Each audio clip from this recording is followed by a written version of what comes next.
Dollar. Dirt and money, no soul. Had to go and get it, ain't no time to kick it. Got a stack of flip for my foes. Dollar. Please tell me you can hear me. Don't turn your back and don't neglect me. Just let me know if you need me. Dollar. Let me watch out for my partners. Keep my money long, get my team strong. Let me run away from my problems. Yep, what's good, original crew, man? We're back. Hey, man, we're back. We got Rotten Mango. We got the D4vd case, bro. If you're not familiar with this case, I guess you've been living on the rock for the past, almost a year? You've been, 9-10 months now? So, yeah, hey, make sure y'all check out the links in the description box. Down below. You already know where to go if you want to first support. All you got to do is check out down below. Also, if you enjoyed today's video. Lock it in with a thumbs up. Hey, with that being said, remember, I asked her, about 2-3 videos ago. I was like, I wonder when she's going to touch on them. But here we go. You ready? Bada bing, bada boo. In some cases, it's more alarming to buy a money counting machine than to buy a cadaver bag. You can technically freely buy both online. The money counting machines being the little things where you put in a stack of cash, it counts it for you. Some of them are really smart. They do mixed bills of cash. So there's 5s, 10s, 100s in there. It'll count it. Then at some point, that was more alarming in the United States to purchase than body bags, full on cadaver bags. In 2008, the DEA started to use blanket administrative subpoenas to vendors, people who are selling money counting machines. And they're like, we want a list of every single person who's buying a money counting machine. Basically, if you purchase one, I would imagine that you're still on some sort of federal watch list for buying that money counting machine, because why did you need one?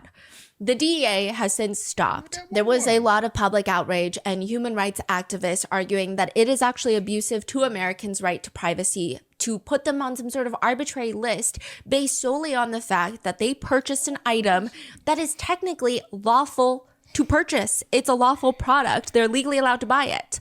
People were really upset about it until now. Now netizens are wondering, maybe we bring the list back and put some other things on the list. Because why are you allowed to go on Amazon and purchase a cadaver bag for $32?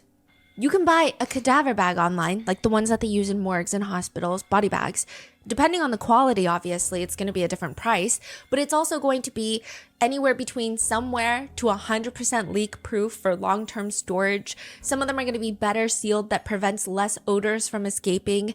And body bags are not just used for human bodies, which might be why that they're so freely available on the market. Some hunters say that they use them for game, though I think that's now been labeled like a newbie mistake because you need your game meat to be able to breathe during transport. So sticking it in this heat-sealed body bag would be bad unless you're moving very quick. One hunter writes, you want to get your game out of the skin and on ice immediately. If not, you won't want to eat it. So maybe a no-go on the body bags.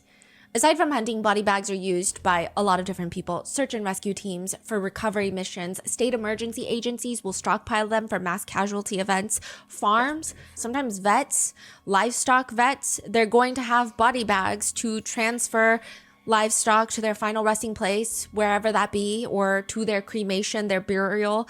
Horse owners, cattle ranchers, lots of people will have them. And it's also just something that you can purchase on Amazon for $32. The reviews are not as grim as you would think. Some of these reviews are about people writing about how they used it for something completely unexpected. Somebody is using it to storage their mermaid tail, 9-foot tall mermaid tail under their bed in a body bag.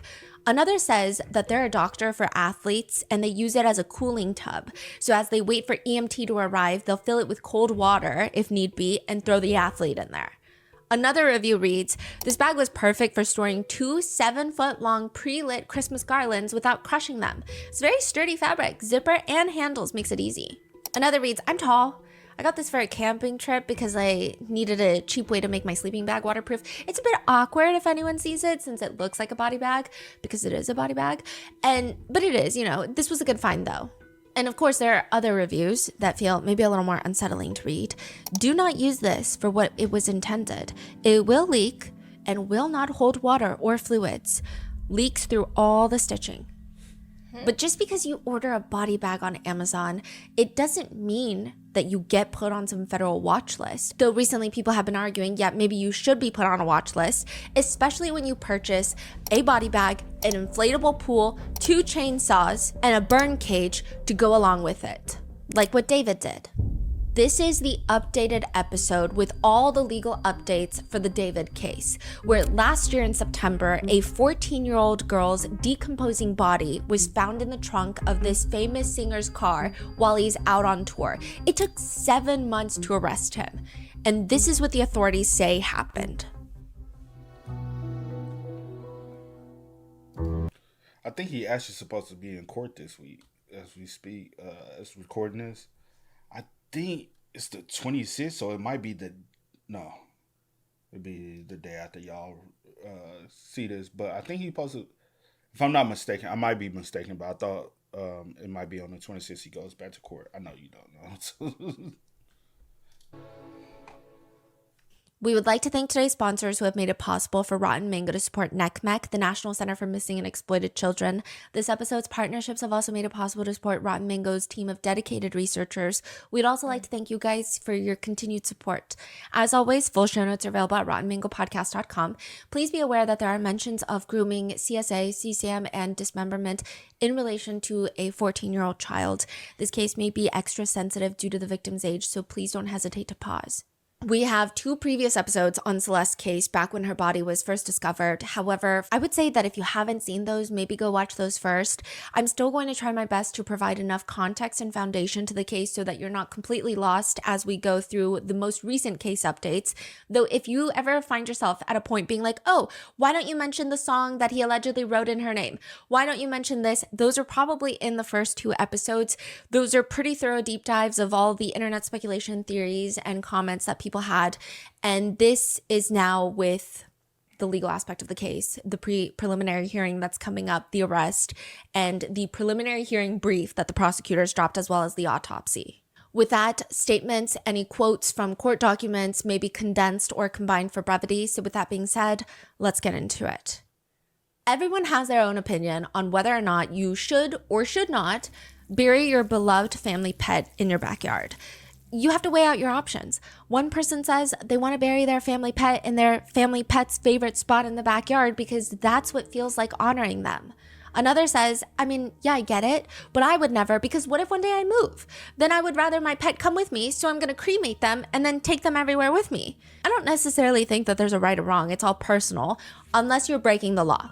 It is not legal in every state, which poses a huge problem because you're grieving the loss of your family pet, and then the police are investigating you, especially if you are this particular family in the Hollywood Hills. Because it is illegal to bury your pet anywhere within the city of Los Angeles in your backyard. Really? I never thought about it. It is illegal. Only allow home burials with funeral director involved. So I wonder what these days. So I guess think this is the version. Yeah, okay. Allow home burials. And do not allow home burials at all. So Washington, Indiana, California, and Indiana. Also, you gotta have a funeral director involved in this. Legal to bury your pet anywhere within the city of Los Angeles in your backyard. Really? Yeah, not only that, the smell is starting to get bad. They buried their family pet, this was a big dog, a husky, back in February of 2025. This is when the weather is still very chilly in LA. And now that it's hitting the summer months, I mean, some days are okay, but anytime it gets above 70 degrees, the smell is starting to get really bad in the neighborhood. They're thinking maybe they didn't bury their beloved deep enough. And so right when they're about to take on this very alarming task, unpleasant project of digging up their family dog to rebury their remains even deeper, the smell stops. September of 2025, the smell is gone. This is right around the time that their neighbor's Tesla is also gone from being parked. Oh, what? Oh, because I was about to say, when I was a child, we buried my sister's dog died tragically. We kept the dog outside, but a tree fell on him one night, and we looked at him the next day. He was like, I'm like, is he good? But unfortunately, he did pass away, so we buried him, you know. And I'm like, I never smelled the odor. Like, I never, like, I don't know. I was like, maybe, like, this whole time I'm thinking, maybe I buried them deep enough. Because they said they smell in the body. I'm like, huh? Damn. And maybe that's the reason why nobody called about the smell. 'Cause I guess they was trying to attribute. Is that not crazy? This is right around the time that their neighbor's Tesla is also gone from being parked on the street. The smell is gone. It's getting hotter, but the smell is gone. We know now that the smell was likely not from the family dog being buried in the backyard, but this is what the family told a private investigator that had been looking into this case, that this whole time they thought it was their family pet. That's so crazy. So they've been smelling for a long time. Yeah. And now they know that it is most likely from human remains being stored in singer David's Tesla's front trunk. The smell in the neighborhood appears to have been present for months. There have been newly circulating clips. So I'm just going to... It was in the front trunk? Yeah. Front trunk is not that big. No, That's it's what pretty I'm small. saying. You'll see how the body was found in a second, but I'm going to give you a timeline. April 23rd, 2025 is when prosecutors believe Celeste Rivas Hernandez was killed. July 4th of 2025, there's this live stream that's been heavily circulating and people have been dissecting every single part of it. Major news networks have been throwing it up and then they're trying to catch background noise and they're adding subtitles of a confession and it doesn't necessarily sound like it to me, but there's just a lot being dissected in this live stream that we're going to go through the entirety of. But there's this one moment that everybody is fixated on because it's July 4th, 2025. The alleged murder took place April 23rd, 2025. So this is months later. And this is live streamed by a Twitch streamer by the name of Sakura. She is at David's house getting ready for a 4th of July party with David and a few other people. So they're all getting ready and then they're going to go to the FaZe compound for the 4th of July party. Wow, I didn't know they're all close friends like that. Yeah. So David is actually friends with a lot of streamers. Yes, he started off as a streamer. Because he was streaming Fortnite and he's always been embedded in the streaming world. He has music videos with other streamers. He has music with streamers. Wow. Heavily involved. These people are going to be important later, but you have David, you have Neo, who is David's friend, and also a Twitch streamer, but I think that he's a very small-time Twitch streamer. I've never heard of him up until this case. You have Asia, another one of David's friends, and a few other people that are lingering in the background. Like I said, there's a few notable parts in this live stream that we're going to go through, but particularly there is this one shot where they're just showing around the living room, and there is a candle balanced on the very edge of the grand piano right at the entrance of this house. This is kind of a weird thing to do because the candle is burning. And this candle is the size of, imagine a coffee mug and trying to balance it on the stem of a fork. It seems dangerous. Look at this fucking candle, bro. Look at this fucking... What are we doing, bro? And it seems like it's not doing enough to mask whatever is stinking up the house because at some point, David apologizes to Sakura on the live stream. Oh, yeah, I apologize. That's the way my bathroom smelled. I took a shit there like 2 hours ago. You don't really see David in the stream, so he's... And that was so random because it's like, why would you need to bring that up and mention it so randomly, you know? It had no reference to what they were talking about or even doing. It's not in the frame of the camera, but you see Sakura and she's sitting next to Neo, who's David's friend. And she's like, oh, I don't care. I just took a shit in there. I don't care. I just took a shit. Another one? Type shit. That's what I'm talking about. Yeah. I had to go. And Neo is sitting there looking very uncomfortable. Like he's looking left, right, looking like, ugh. I mean, one could imagine that maybe Neo seems caught off guard that they're so openly discussing their bowel movements on camera. I mean, I guess some might even call it crass. But others think that Neo is not the type to be taken aback, clutching his pearls at the mention of poop. So why is he looking so uncomfortable? And what exactly are they even smelling? Let me run you through that timeline again so it makes sense. Celeste was killed, prosecutors believe, April 23rd of 2025. July 4th, 2025 is when this stream in question was filmed, with David apologizing to his friends about the smell in the bathroom because he pooped 2 hours ago. Then September 2025, Celeste's body is found in the front trunk of David's Tesla while he's out on tour.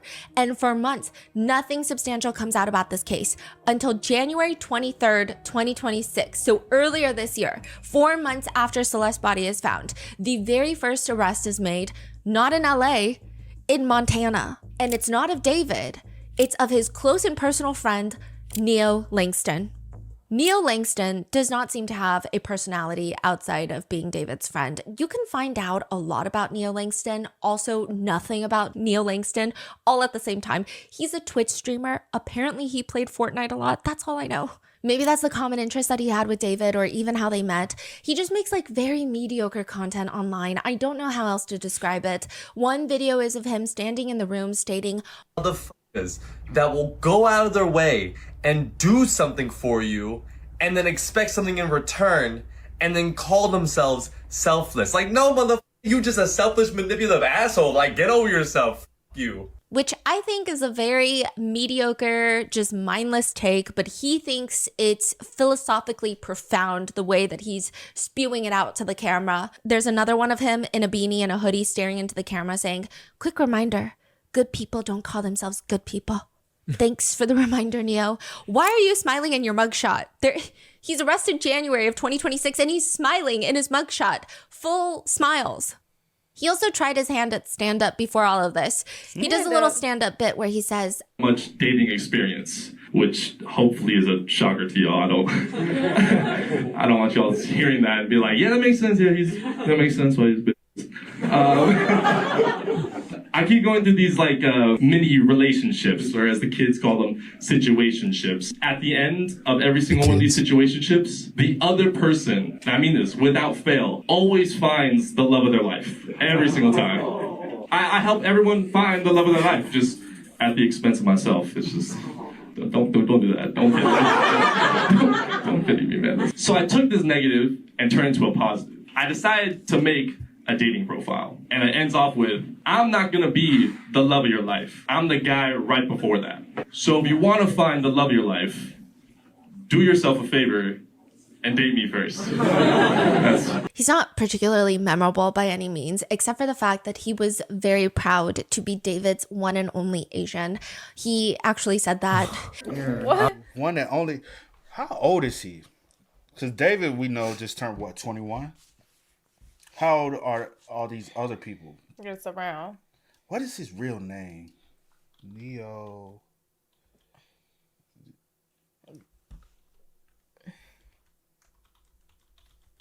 I just want to know, because a lot of them, so he's, No. well, that's David. Neo. If you can, does it actually have like his mugshot, like his? I know. This is his last name.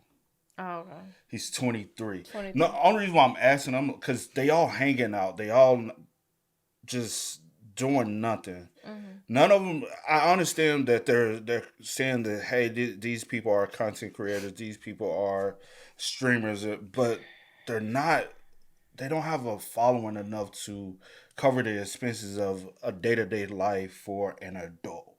Mm-hmm. So beyond being David's friend, who is financing the lifestyle for y'all to just be hanging out randomly? Maybe parents. He's 23. He's not in college. Appears to not have a job. How are you skating through life? Maybe parents. Because some parents are enablers. Maybe parents. Or are y'all living y'all lifestyle through David? That could be as well. And if so, do y'all feel indebted to him to also want to protect him, even if y'all know something, or even if y'all don't know something, or even if y'all have a hunch at something? Because we all know, I know the smell of decay. I don't know the smell of a dead body as far as a human body, but I do know the smell of something decaying, and it's a strong stench. You won't be able to tell me, hey, that smell is decay, is me taking a They are two totally different things. Smell is outrageous, but I think any human can be okay, I can withstand that. But when you get the stench of something decaying, it hits you like a punch. You like, oh, what the f is that smell? And you go wondering, what the hell is that smell, right? And you lighting a candle, to me, it's like, but that's a strange smell. Mm-hmm. It's not something I'm familiar with, because all of us take poos. We all know what poos smell like. Mm-hmm. I don't know. I'm David's one and only Asian, bro. No one else, just me and David. He gives me the type that if he and David are in the restroom and there is no toilet paper, he would gladly offer David his palm. I would say no offense, but that would be a lie because full offense is meant in that. He gets arrested at his mom's house in Montana on a warrant for failing to appear as a witness. He gets hauled back. He gets extradited to Los Angeles, where he is reportedly forced to testify in front of a grand jury in connection with David's case. I'm going to try to break down all the grand jury shenanigans as cleanly as possible. There's been so much discourse about, oh, because it wasn't a charging grand jury, it must mean that the DAs don't have enough evidence. There's a lot of discourse about it, and hopefully this clears up some of it. When we hear grand juries, typically what we picture is a charging grand jury. It's where the DA will present a structured case to the grand jurors. This is sealed. This is not public. You can't go and watch this happen. There's no judge in the room, no defense attorney, no defendant. Just the DA presenting their case to the jurors. They can bring in witnesses. They can bring in other people. I'm going to give an example. The target of our investigation is Chelsea. Chelsea, we think she stole her best friend's cat. Here are our witnesses. Her best friend's mom, her best friend, the neighbor who was an eyewitness saw her steal the cat. Here's our exhibits and all the elements of each proposed count that we want to bring on. Now please vote. Okay, Chelsea, you are now indicted with stealing a cat. Technically, that would never happen because stealing a cat in most jurisdictions would be considered a misdemeanor, and I think it would be highly unlikely for a grand jury indictment to be done over a misdemeanor. You get the point. This is just an example. In the federal system, essentially every federal felony begins with a grand jury. You need a grand jury indictment. That's what the feds do. That's not the case on a state level, like California. The choice is up to the DA, whether or not they want a grand jury indictment before arresting someone. So this is the way that it works. You can get a grand jury indictment and then arrest somebody. Or you can arrest someone and file a criminal complaint. But the most common method is you file a criminal complaint and then you arrest someone. So you don't need the grand jury indictment. I mean, that's what a lot of people picture, though, when they refer to a grand jury. It's a charging grand jury. The DA is here to get an indictment at the end. There's a different kind of grand jury. It's an investigative grand jury, and they cannot be the same. So you can't go in there and say, hey guys, I'm the DA. I'm going to start this off as an investigative grand jury, but then I might change my mind, and at the end, you guys get to vote on whether we indict.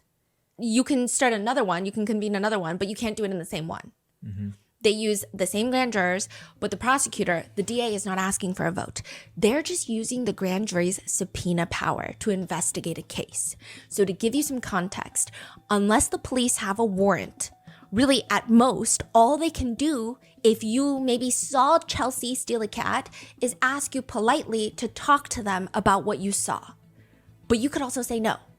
But a grand jury compels you to testify. You have to come in and you have to answer these questions. Otherwise, you're going to be held in contempt of court, which is a crime, a felony. So now you are forced to come in and answer these questions. Another huge element is they're locking in testimonies. So it's not even just about forcing people to come in and testify. So also, Yes. is that what happened to Neil? Yeah. He refused to come to this grand jury. Yes. Now, here's the thing, and this is going to get complicated later. We're going to do a whole deep dive into Neo in a second. But even if you don't show up, you're kind of taking the risk of maybe they're going to arrest you, maybe they're not. So this arrest is not even like about, oh, he's guilty of Or anything accessory or related to the crime. It's just you refuse to talk to Yes. us. So But I think the arrest itself, people have been dissecting in terms of the LAPD going all the way to Montana to make this, or coordinating with Montana to make this arrest. yeah. It must mean that Neo knows something, or at least That's what I was about to say, because in this sense, it does raise an eyebrow, right? Because it's like, hey, we have this 14-year-old child who's now deceased that was last found in the car of your friend, one of your best friend, close friend. I don't know what the relationship is. You his only Asian in his world. So that's out your mouth. Why? We know she's been around. So if you are that close to him, you have to know something about her. If you were that close, because she was around. We have footage and evidence prove that she was around. So you know who she is. You've been around her as well. So with you refusing to come talk to us, speak to us, interact with us, it gives that you're hiding something, especially with it being a 40-year-old child. Like, it's different if everybody was grown. You're like, hey, that's their business. I don't want anything involved, but it still kind of raises that eyebrow. But when it's somebody like that, you just like, hey, bro, the response should be different because no matter what, this person's not an adult, 100% innocent, no matter what, you know? So it looks weird. I was going to ask something as well. So I wonder with the grand jury, is that the way they was able to get a lot of their, piece together a lot of the evidence that they were from different people's version of what they know, what they came and told them, and they were able to formulate. But also, I wonder, when did they get his devices to run his iCloud information? Because if that's the case, right, with the iCloud information, you remember when they subpoenaed his home and they went and searched the home? And they said they had got some laptops and all that. Did they obtain his cell phone device and get his iCloud and like what they do, like copy it, run a copy, or were they able to obtain his iCloud information from his computers, from his MacBook? 9 times out of 10, he has a MacBook. Most people do, especially of that nature. And were they able to pull that information from that? I wonder. Yeah, possibly. Coordinating with Montana to make this arrest. Yeah. It must mean that Neo knows something, or at least they thought he knows something. Maybe he doesn't know anything. They just thought so. Yeah. It's a lot of effort. Yeah. So that's the first one. You're bringing in people to testify because maybe they wouldn't otherwise. Then the second aspect of an investigative grand jury is you're locking in these testimonies. People are testifying under oath in front of the grand jurors. This transcript will always be there forever. And if the case goes to trial 2 years down the line, the prosecutor's defense, they can and will hold it against you and try to impeach you on the stand, even if you're the prosecutor's witness. So this is why prosecutors might want to bring in someone like Neo to testify. So to give you an idea, okay, let me explain. Let's say you saw Chelsea steal the cat. You're subpoenaed. You testify to the grand jurors. I saw her pick up the cat with both of her hands, and she put the cat in her backpack, and then she ran to the car. 2 years later, you're on the stand during the trial, and you tell the jurors, I saw her pick up the cat, and she was running with the cat to the car. The defense is going to try to impeach you. Did she have a backpack? You're like, no, I didn't see a backpack. They're like, oh, well, 2 years ago during the grand jury investigation, you stated, and she put the cat in her backpack. Right. So do you not remember? Or did you see a backpack? You didn't see a backpack? Or like, you just don't care? Or did you even see her run to the car? Or sometimes it's for the prosecutors. So if you're friends with the target of the investigation, you might change your mind about what you said. It just could be human nature. And maybe you feel bad for Chelsea. 2 years later, you're on the stand at the trial, and the prosecutors knew that you have a soft spot for Chelsea, and now you're on the stand and you say, I don't remember if she put the cat in her backpack. Honestly, I think the cat might have just walked with her to the car by itself. I don't remember her picking it up. I don't know. I can't tell you. They can technically impeach their own witness and say, no, you're lying. 2 years ago, you told us at the grand jury investigation that you saw her put the cat in her backpack. Don't lie now. So they're locking in these statements. So they're like, you can't go back on your word now. We're going to impeach you with this. And there's also the secrecy element. Grand jury proceedings are sealed, which means the target of the investigation, David in this case, will not learn what others have said until years later, if he's charged. Well, in this case, it won't be years later, but it'll be later. So he doesn't know what's being said while it's happening. It's not, you can't request the court transcript for grand jury investigations. And it keeps autopsy details, forensic findings sealed away from the public during the investigation. Basically, an investigative grand jury makes sense in this case when prosecutors want subpoena power. They want testimony under oath. They want people to come in that would never sit voluntarily, and they need to lock in their stories. A lot of netizens were initially concerned that an investigative grand jury meant that this was a weaker case for the prosecutors, just gauging based off the fact that they didn't have a charging grand jury. Thankfully, that is not the case. It's just what the DA decides to do to get what they want. They had 3 investigative grand juries, not to indict, but to investigate the target, David Anthony Burke, for murder. I'm going to run through the timeline. September. Before we get, I think that's another reason why, because a lot of people say I've seen kind of question everything because they was like, why did it take them so long to get to this point? And it was like, if they had the evidence there, why didn't they already arrest him before the grand jury if they was able to go that route? Or what took them so long to bring charges to him? Or so a lot of people did kind of question whether or not the case was strong enough to go to trial, or the weakness of the case. Like, hey, they must not have a good, strong evidence because they're just now arresting him. And I'm like, I've always thought this aspect of it. He's an artist. He has access to things us normal, everyday people don't have access to, and the funding to these things. He's an up and coming artist. Whether you like his music or not, that's here nor there. But the capability to reap the financial reward as far as the label, he's a huge investment because of the type of music he makes. It's very poppy and it's very basically commercially driven sound and music. So the aspect of it where we can flip it into commercials, TV, radio stores, commercial, like that whole aspect, they're looking at that aspect of it, right?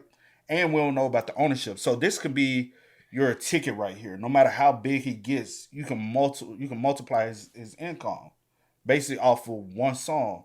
So he's a huge investment for him. And so you go get him one of the top lawyers, has so much money backing him.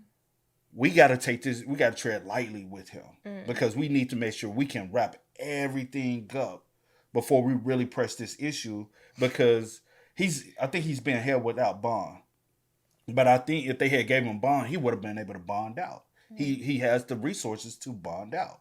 Also, if this case gets any rocky with the type of money he can have for attorneys, it can go south. So I think that's how I look at it. Is I'm like, I think that's what took them so long. I think they wanted to just come to the table with a solid case that they're like, yeah, this is every evidence you need to have him convicted before we charge him. Yeah. David Anthony Burke for murder. I'm going to run through the timeline. September 8th, 2025. There's a black Tesla sitting in the impound lot of Hollywood Tow. You guys know the story, but there's a little bit more that's come out since. The employees see flies circulating the frunk, and the smell emanating, they describe it as being foul. They call the police. LAPD Detective Clore, he opens up the front trunk of the Tesla, and he notices this large black zippered body bag with handles. It's very clear it's a cadaver bag. It's not just like a trash bag. It's not a laundry bag. It's a cadaver bag. The report reads, he partially opened the bag to reveal a human torso and the back of a head. The autopsy further states how the body was delivered to the ME's office, so we can kind of understand how the body was found in the trunk.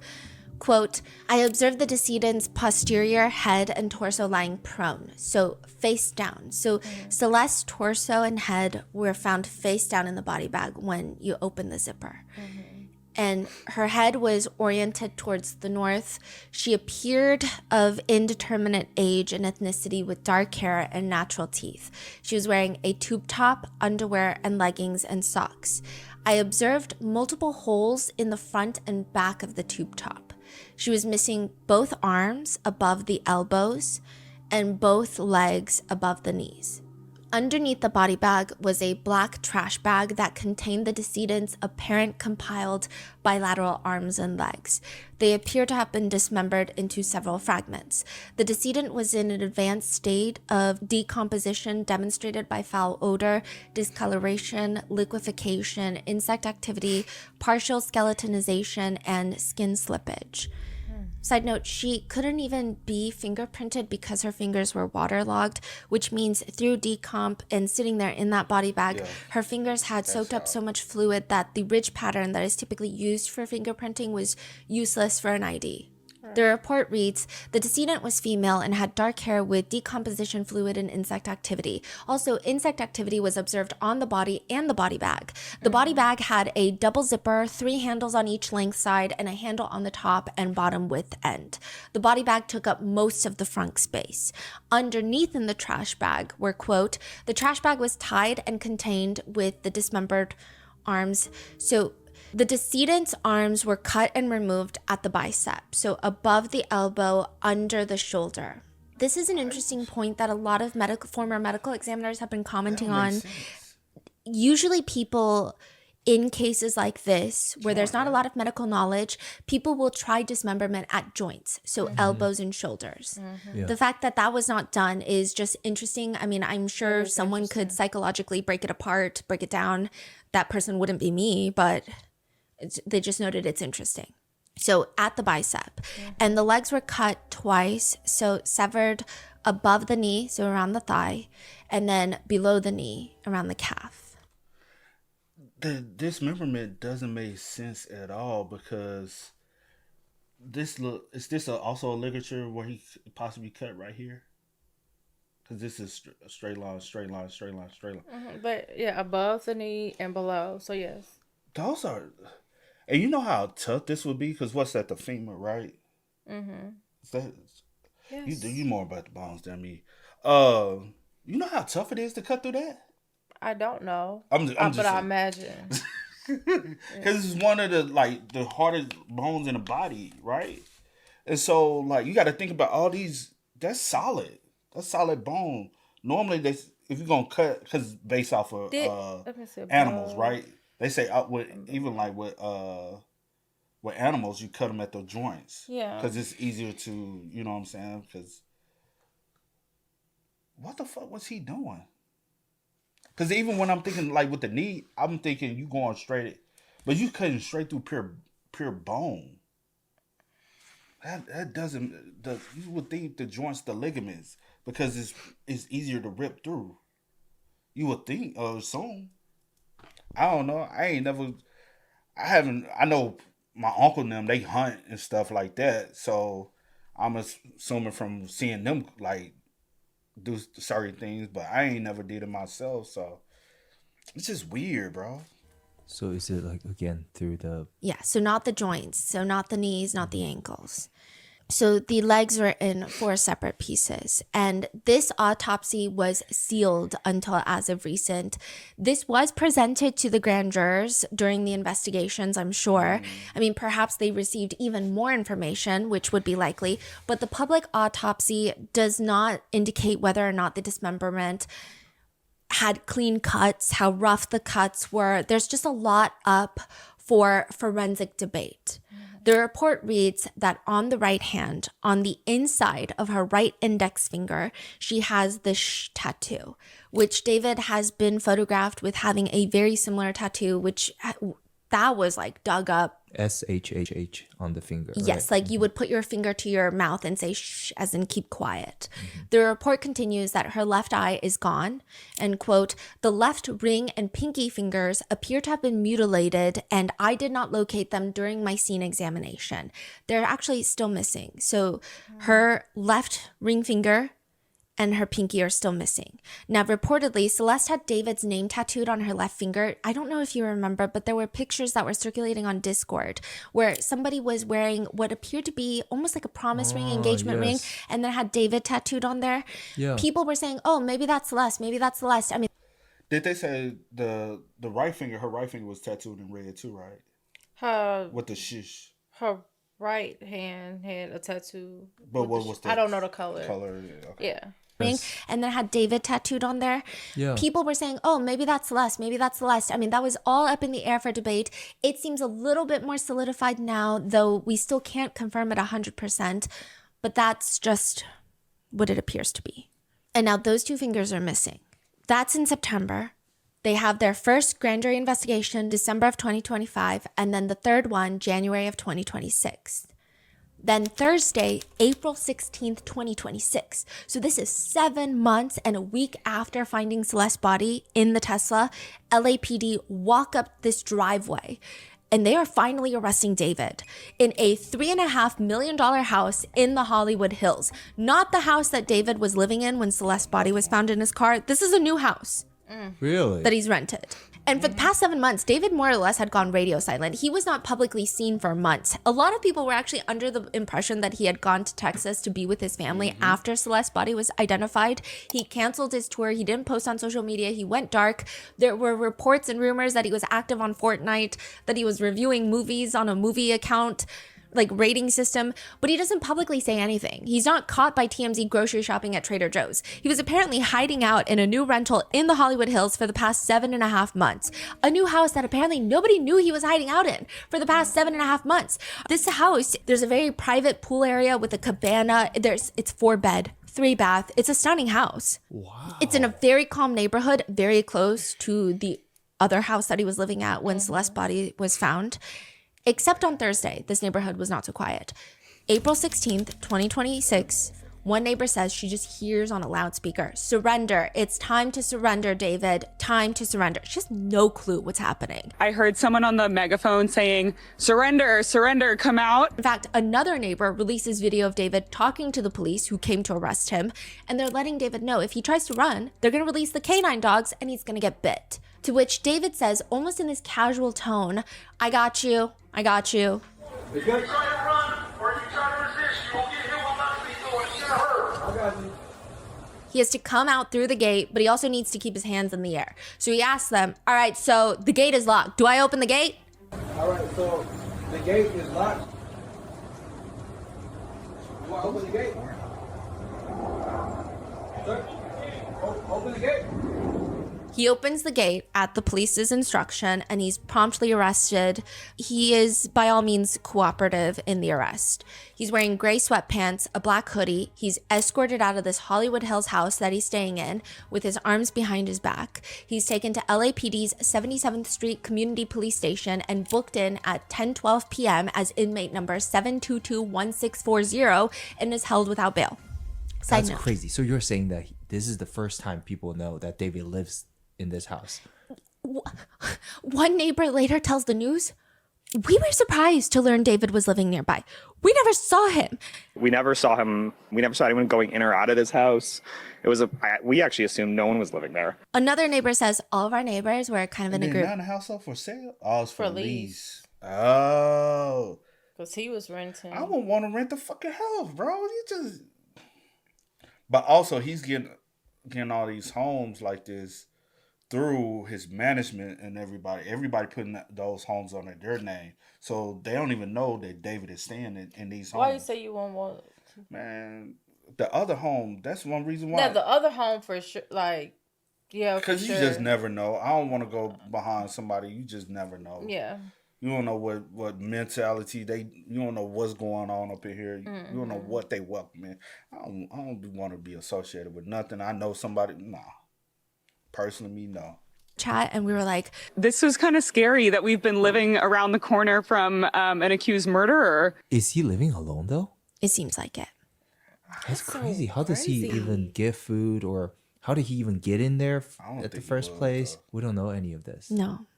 Another neighbor, look, I don't know which neighbor is telling the truth. Perhaps one or some are mistaken. Maybe they're all telling the truth, but it's all kind of in the middle. But another neighbor says, well, I'm glad he's been arrested because there were parties at that house all the time. One neighbor actually told me that he's relieved that there was an arrest because he said that there have often been parties at this home. I asked if he's heard parties here recently. He said it's an ongoing problem. What? Huh? But the other neighbor said they didn't see anyone ever coming or going, or even know someone was even staying there for that matter. Like, also, one thing I've noticed about all those homes, they're very much like kind of in a hiding aspect of it. It's very much so like you got these on hills. And I ain't even just talking about the hills. I'm talking about the bushes, high rising like bushes, super, like kind of branches hanging low. So it's kind of like a little high ducked off type thing. But I heard the house was right down the street from the other house, and so you know how arrogant and cocky that is for him to still be living in the area. Motherfucker, I wouldn't even want to be in the area if I did some shit like that. That's some arrogant shit to me. What about you? I mean, yeah, I guess. But I don't know who's like, yeah, I don't know who's like getting these houses. Like, is these houses in his name or like you said? The area. He could have left. Mm-hmm. He could have left and went back to Texas. Why not? Yeah. Why stay in the area? It's like, it's been an ongoing problem for me. Now, we don't know if maybe one of the neighbors got confused about which house they're talking about. Maybe he was throwing parties. We don't know. I wouldn't be surprised, in my opinion, if he was throwing parties and people were showing up. But I just don't imagine that would not get posted on social media. Yeah. Like TMZ would have picked that up in 0.2 seconds. TMZ would be at the house party. Yeah. Yeah, so I don't know. Maybe he's mistaken. Maybe it's a different house. But it's the big question, though, is why now? Not that anybody is upset that he's getting arrested, but we also wanted this like 7 months ago. So why now? It's a huge question about why it took authorities 7 months to arrest this man. The DNA evidence probably was gone because there was so much deterioration of the body. Plus, the authorities wanted to talk to lots of witnesses. That probably explains the gap. We know that the DA's office did not get a grand jury indictment to arrest David. There was actually no criminal complaint filed before David's arrest, which means LAPD would have probable cause to arrest him, which makes people confused. Because, okay, so the way that it works is you get an indictment and then you arrest. That indictment means that you can arrest. The DA's office will file a criminal complaint. With that, the police are like, oh, now we can go arrest. The third way, which is the way that they did it, is the LAPD go in and they arrest. Now, for the LAPD to do that without an indictment or a criminal complaint, that means they need to have probable cause to arrest him. So that has people confused. Like, what probable cause do you have now, 7 months later, that you didn't have 7 months ago? One of the arresting officers says, we did the best we can to keep tabs on him, but once we developed probable cause to arrest him for murder, then we were on him pretty diligently. Which a lot of people are like, that makes it sound like you just got this probable cause. That this is not something that you've been sitting on for months, because at that point you should have arrested him. So like, why didn't you have that months ago and suddenly you got it in April of this year? Netizens believe that maybe police received a new big piece of evidence they didn't have before. Maybe they received forensic testing back. Maybe they got a witness statement that could be verified. Or maybe they felt like David was going to flee the country, because all of those would result in probable cause. It could be any and all of those things, or none of those things really. I mean, the DA has been rather tight-lipped about why the process took so long. They were giving the expected answers. More on that in a second. But David is charged with count 1, first-degree murder with 3 special circumstances. The special circumstances means in the state of California, he could face the death penalty. That's up to the prosecutors to decide if that's the route that they want to take. And he only has to be found guilty of 1 of the special circumstances. The first special circumstance is lying in wait. So this is on top of the murder charge. Like murder charge, special circumstance. Meaning that they're trying to prove that David concealed his purpose, that he watched and he waited for the perfect opportunity to surprise attack and kill Celeste from a position of advantage. The second special circumstance is murder for financial gain, which this is exactly what it sounds like, but technically some legal experts believe that this is actually the weakest of the 3 special circumstances, mainly because of legal wording. Some legal experts believe that protecting pre-existing income might not qualify as financial gain. So they're saying, like, usually in legal situations, you're talking about killing someone for inheritance, an insurance payout, or a murder for hire payment. You're gaining financial gain.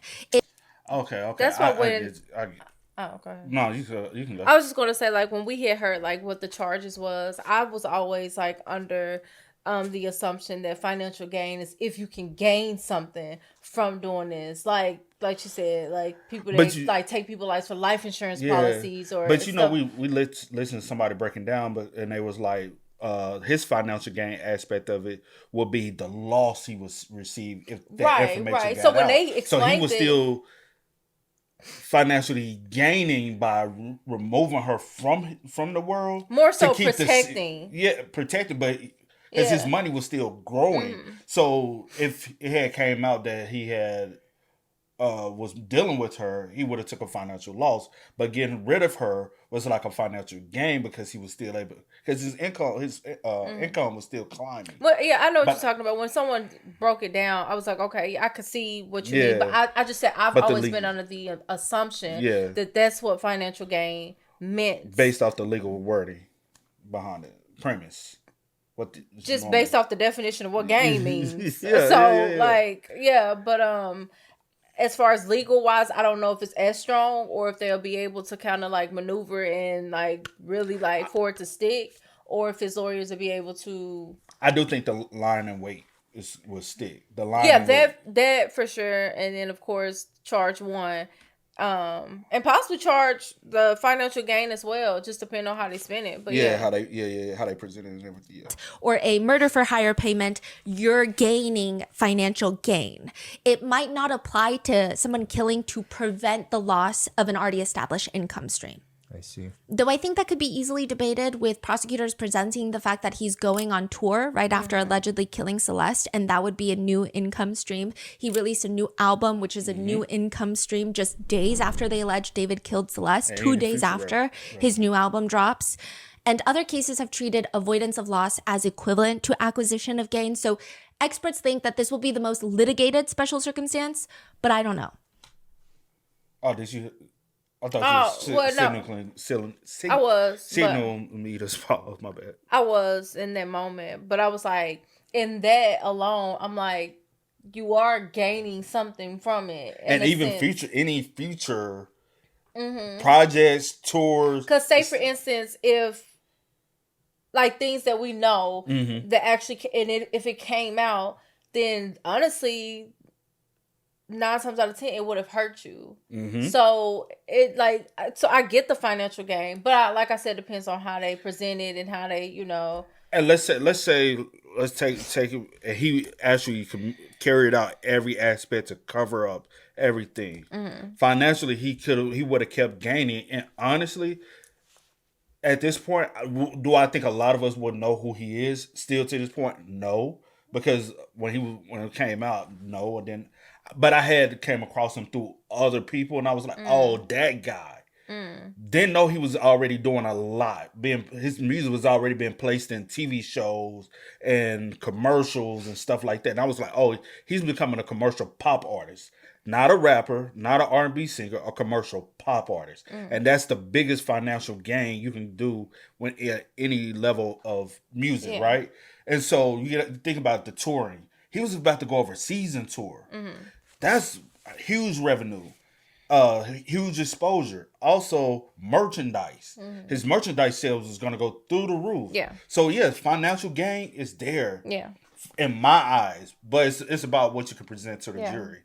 And everybody's not going to view everything the same way.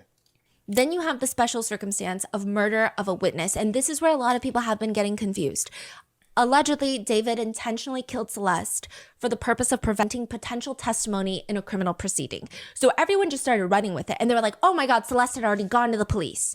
Celeste had gone to the police and she was a witness in the crime against her of him grooming her, essaying her. And then he needed to kill her to make sure that she's no longer a witness. That's not necessarily what the wording means. It just means that she is a witness to a crime that was committed against her. There's no way to verify as of right now that she had already gone to the police about it. But she did state that she was planning, because that was one day, that last argument, she said she was going to go to the police and and tell people. I don't think she said she was going to go to the police, but she was going to let people know about their relationship. And now it's a potential that information was going to come out. And she was going to be the witness of that information. I guess that's the reason why they're trying to spin it that way. But the wording, I think a lot of people were running with it like she had already gone to the police. He has also been charged with continuous sexual abuse of a child under 14. They are very specific about this charge. So the charge date is September 7th, 2023 to September 7th, 2024. So this is the exact year that she's 13 years old. Now, something to note is the prosecutors believe that this documented abuse will be from when Celeste was 13 all the way up until her death. So when she's 14 as well. They're like, oh yeah, he was abusing her when she was 14 too. But they only charge him for the time that she's 13. And that is highly intentional. So when the victim is under 14, it's going to make the case the most severe in the state of California. And also in the state of California, if a child is under 14, the prosecution does not have to disprove consent. Basically, based on California law, the victim's consent is not a defense to the crime of lewd and lascivious acts on a child under the age of 14 under any circumstance. So the defense, if they try to do, oh, the victim wanted this, initiated this, kept repeatedly coming back, was gaining financially from it, it doesn't matter because they're under 14. So the judge is going to say, oh, jury, ignore everything the defense is saying. Also, the mistake of age is not a viable defense for this charge. So when someone is under 14, it doesn't matter even if this is true. It doesn't matter if the defendant is like, no, I swear and I have all the evidence that I thought she was 18. It literally doesn't matter. You can't use it as a defense. It doesn't matter. Okay. No matter how true it may be, even though I genuinely think that you can tell the age difference between someone who's 18 and 13. Right. But even if you say the victim lied to you, doesn't matter. Again, I still think that you would have to be hit on the head a bunch of times to be deluded into believing that David didn't know Celeste's real age, but he won't be able to use this. Then count 3 is the unlawful mutilation of human remains. This is what a lot of people call the floor conviction. Even if they can't get David on the murder charge, which given the information being released thus far, I mean, albeit it is released by the prosecutors, it seems hard to imagine that they won't get him for the murder charge. But even if they don't, this is their floor conviction. They're probably, most definitely, going to get him for this. And the prosecutors, they're going strong. The felony complaint reads that David, quote, with malice aforethought, murdered Celeste. It is further alleged that the murder of Celeste Rivas Hernandez was intentional and was carried out by the defendant, David Burke, for financial gain. It's further alleged that the defendant intentionally killed the victim by means of lying in wait. D.A. Hockman, this is the district attorney Hockman, he says, these charges include the most serious charges that a DA's office can bring. That is first-degree murder with special circumstances.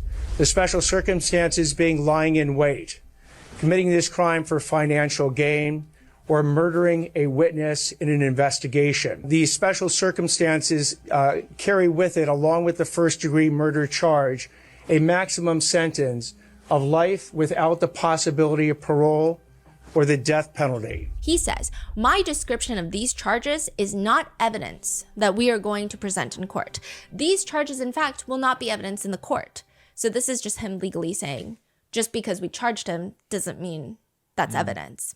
Evidence will be the witness testimony, the documents, and different types of admissible testimony that we will admit into court in the prosecution, and if it leads to the eventual trial of Mr. Burke, to convince a jury of 12 people beyond a reasonable doubt that each and every one of these charges is true. He later explains that, quote, there is physical evidence and there is forensic and digital evidence that we intend to present in court to prove these charges beyond a reasonable doubt. Celeste was just a child under 14 years old when David Burke allegedly engaged in a repeated lewd and lascivious sexual relations with her, but David Burke's actions did not allegedly stop there. When she threatened to expose his criminal conduct and devastate his musical career, Burke allegedly murdered her, cut up her body, and stuffed her body in 2 bags that were placed in the front trunk of his car. There, the dismembered body sat for over 4 months, decomposing until it was found at a tow yard on September 8th, 2025. This horrific and gruesome murder committed by the charged sexual predator is shocking and appalling to Celeste's loved ones. We will get the justice you seek and deserve. By the time that you're seeing... What the fuck was really going through his mind to say, leave the car on the side of the road while I'm on tour, and I'll just be able to come back and do what I need to do? What the fuck is really, what the fuck, any of this was really going on? And I know we'll never find out because he thinks he's in control. Like, I don't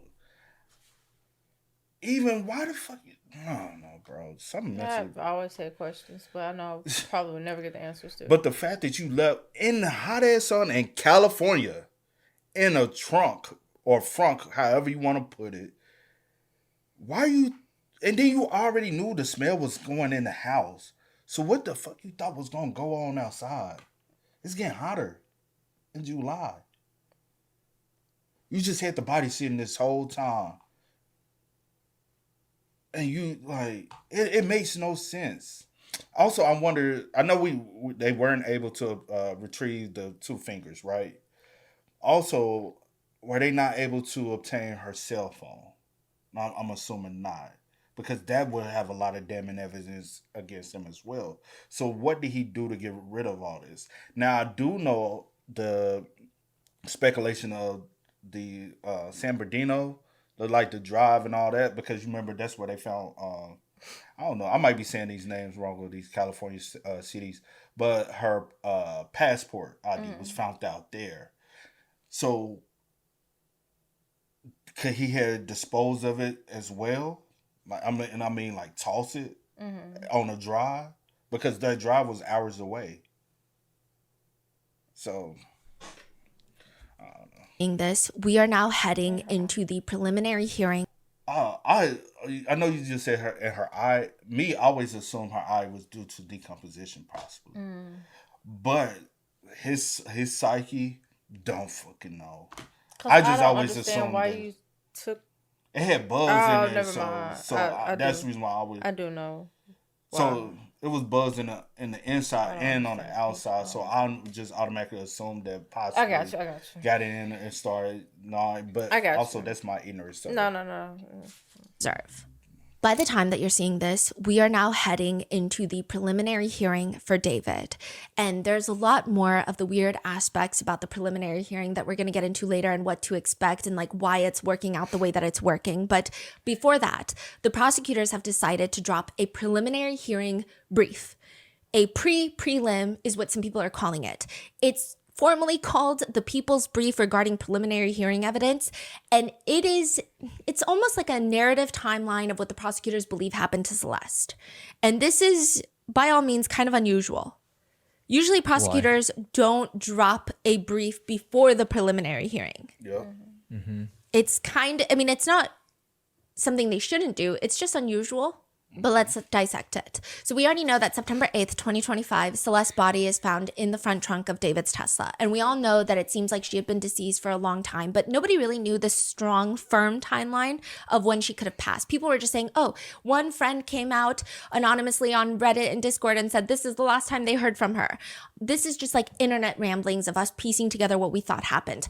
The prosecutors are like, I'll give you the timeline. The court document reads, April 23rd, 2025 is the likely date of the victim's death and when all her cellular activity ceased. So she would have been deceased for about 5 months before her body is found. We are given more detail about when the two met. So January of 2022 is when the prosecutors believe this is 3 years before her death. Celeste is 11 years old. It goes on to state, they began a sexual relationship in November 2023 when the victim was just 13 years old and the defendant was 18 years old. We're going to focus more on that time period in a second, but we're just going to go over the other findings first. Prosecutors believe that Celeste is killed April 23rd, 2025. And the night before she's killed, so April 22nd, David and Celeste get into an argument over text messages. We don't have those exact text messages right now, but it appears those will probably be introduced into evidence and will probably be key pieces for motive.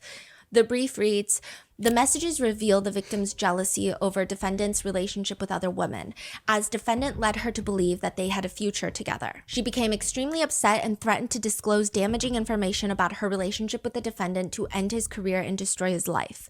Defendant's first studio album was due to be released on April 25th. So these text messages are happening April 22nd. She's killed allegedly April 23rd. And his Withered album, this is actually his first studio album, debut studio album, is scheduled to be released April 25th. Insane. And this still came out on the 25th? Yes, and he went on tour for it.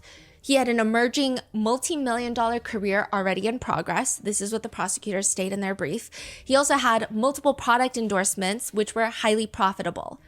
So back to April 23rd. So April 22nd, it seems like they were arguing over text. She was jealous. I mean, these are the words that they choose to use, right? Over his relationship with other women, could be girls, could be minors, we don't know.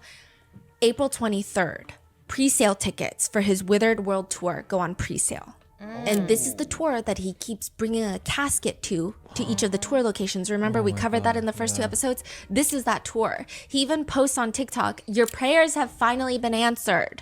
My album drops tomorrow, which you probably have to go through the Reddit trenches to find this, or go through our first 2 videos. His TikTok has since been deactivated by TikTok after his arrest. That was around 5:53 that he posted that. The brief reads that at around 8:40 p.m., April 23rd, David sends Celeste an Uber to her family house in Lake Elsinore. That Uber is now going to take her, drive about an hour and a half, all the way from Lake Elsinore to David's house in the Hollywood Hills.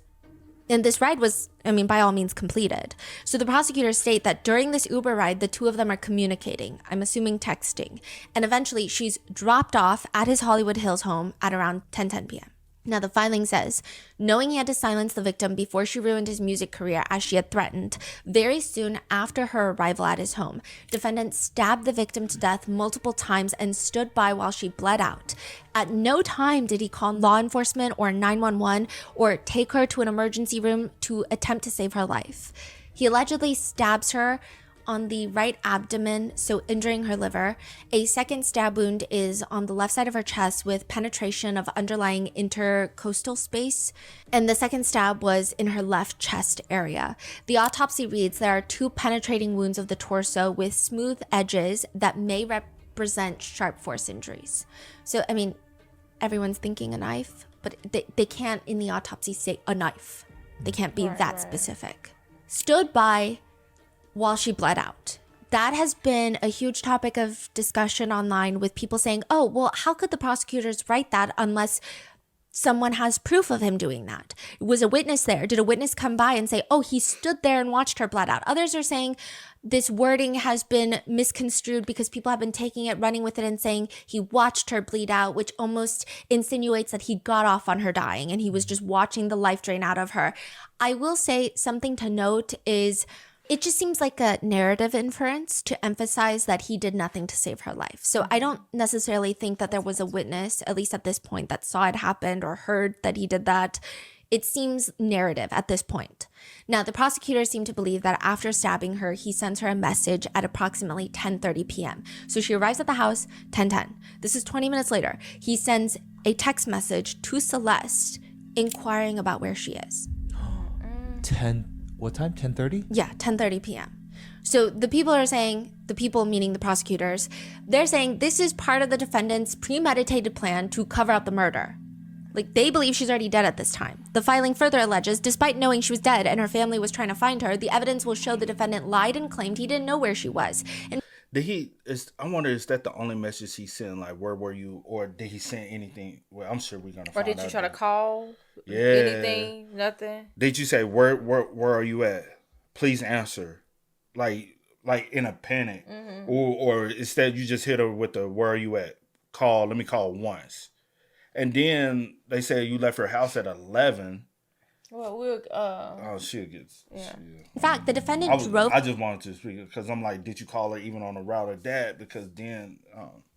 To Santa Barbara County immediately after the victim died, attempting to dispose of her property and destroy evidence. We know that he makes at least 3 trips to Santa Barbara after killing Celeste.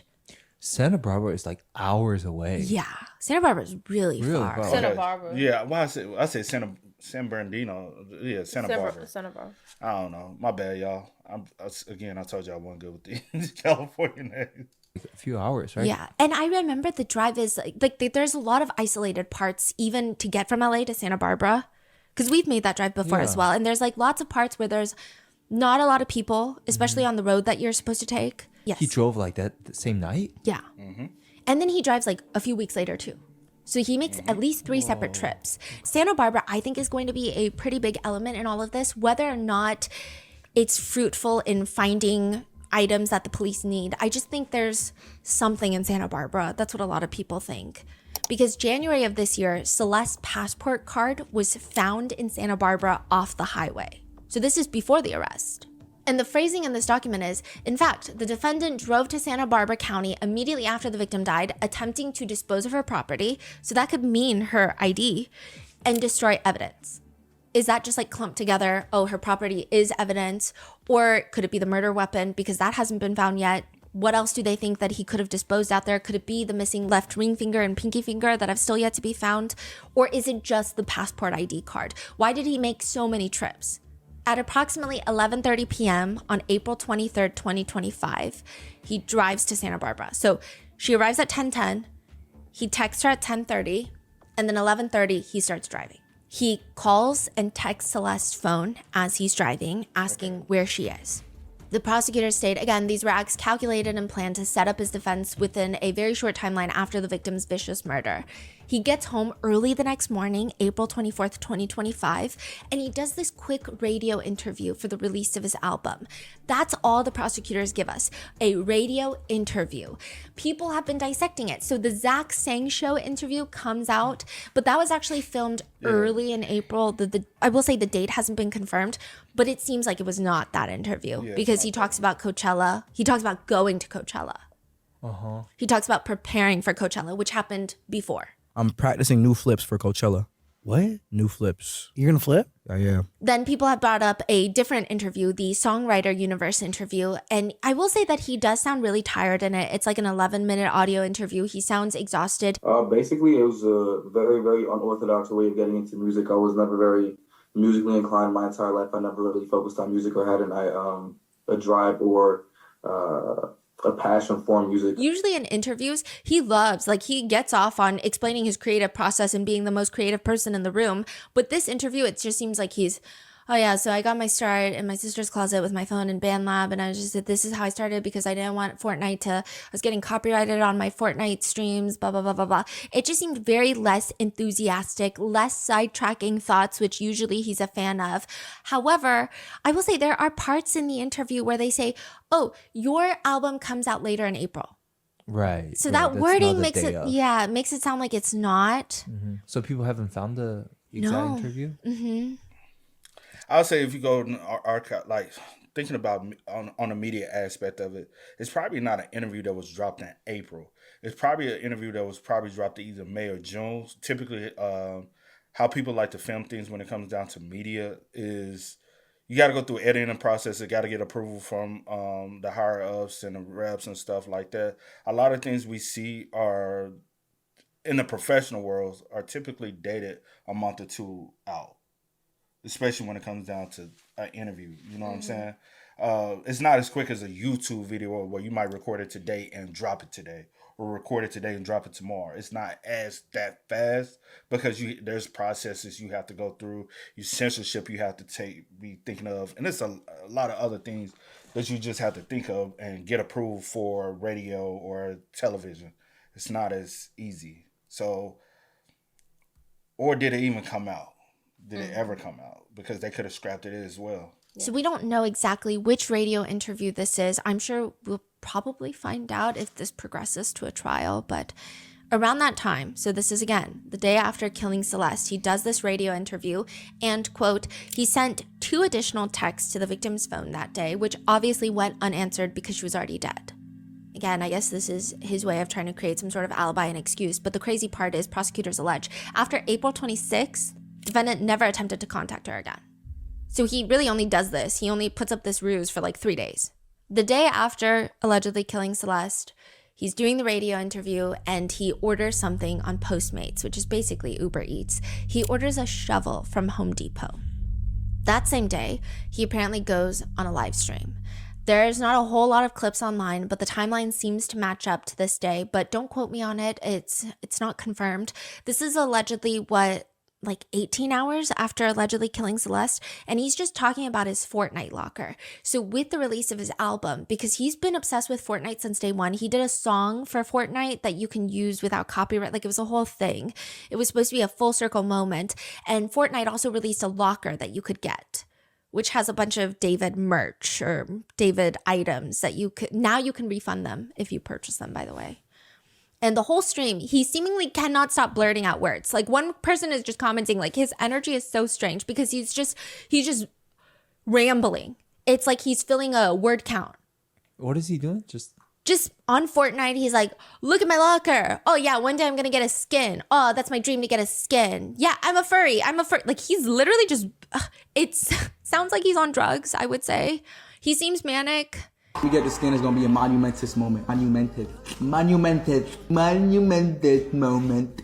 Yes. I'm so hyped, bro. He seems, I don't know if it's the adrenaline high. I don't know if he's on drugs to push through. I don't know. I'm trying to see his face and demeanor. Does he look tired? He seems manic. We get the skin is. I understand him being young, but even when I was young and I used to go out for 2 or 3 hours of sleep, I still would look tired. You get what I'm saying? You think he done got him some rest? Because this is literally the day after. Was this the day after? Oh. This is 24th. After the radio interview, he would have had to. He could have came home and went to sleep for a couple hours, though. Yeah, like I don't know if he like. Some people used to being up all night, so I have no clue. And that's the reason why a lot of people in the industry, they do stay up a long time, but that's also how they go into getting into addictions, into other things, because they say, hey, take this, it'll help you be able to stay up at night, but it's you know what I'm saying, things that they can get addicted to, and it drives them into addiction. And so that's the reason why the industry it's a very dark place. It's gonna be a monumentous moment. Monumented moment. Yes. I'm so hyped, bro. He seems, I don't know if it's the adrenaline high. I don't know if he's on drugs to push through. I don't know. Another person just comments, bear in mind, he just had his first album released. He just killed someone. He's probably on drugs. Guy's brain must have been going like 1,000,000 miles per hour. Another note, his energy is definitely off. At one point, he can't stop talking, probably to take any thoughts out of his brain. Another comment addresses people saying that David was feeling euphoric after killing Celeste. So a lot of people have interpreted this clip as like, look at him. He's on cloud 9. He's getting high from the kill. One comment writes, I feel like people really fetishize him as some sort of Ted Bundy type. It's probably anxiety and stimulants. Even if he felt like it was the perfect crime, everyone would have had some sort of anxiety. And that's not to humanize him. You know, it's apparently after this live stream that he attends an album release party held for him at the 100 Thieves compound.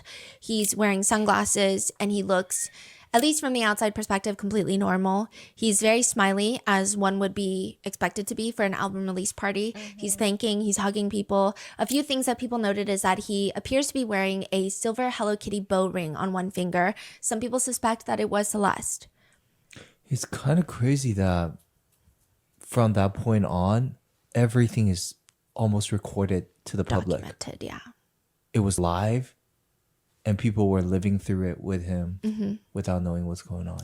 There are points that he even uses words like dismemberment when he's discussing something else after the alleged date of the dismemberment. So there's just a lot that comes out online. And usually I try to be a little bit cautious and wary of tying things that people post online to exact state of minds, because I just feel like you get disproven so many times during the trial. Like that wasn't even the timeline. There's just a lot up for debate. But I will say with this case, it gets harder and harder not to do it.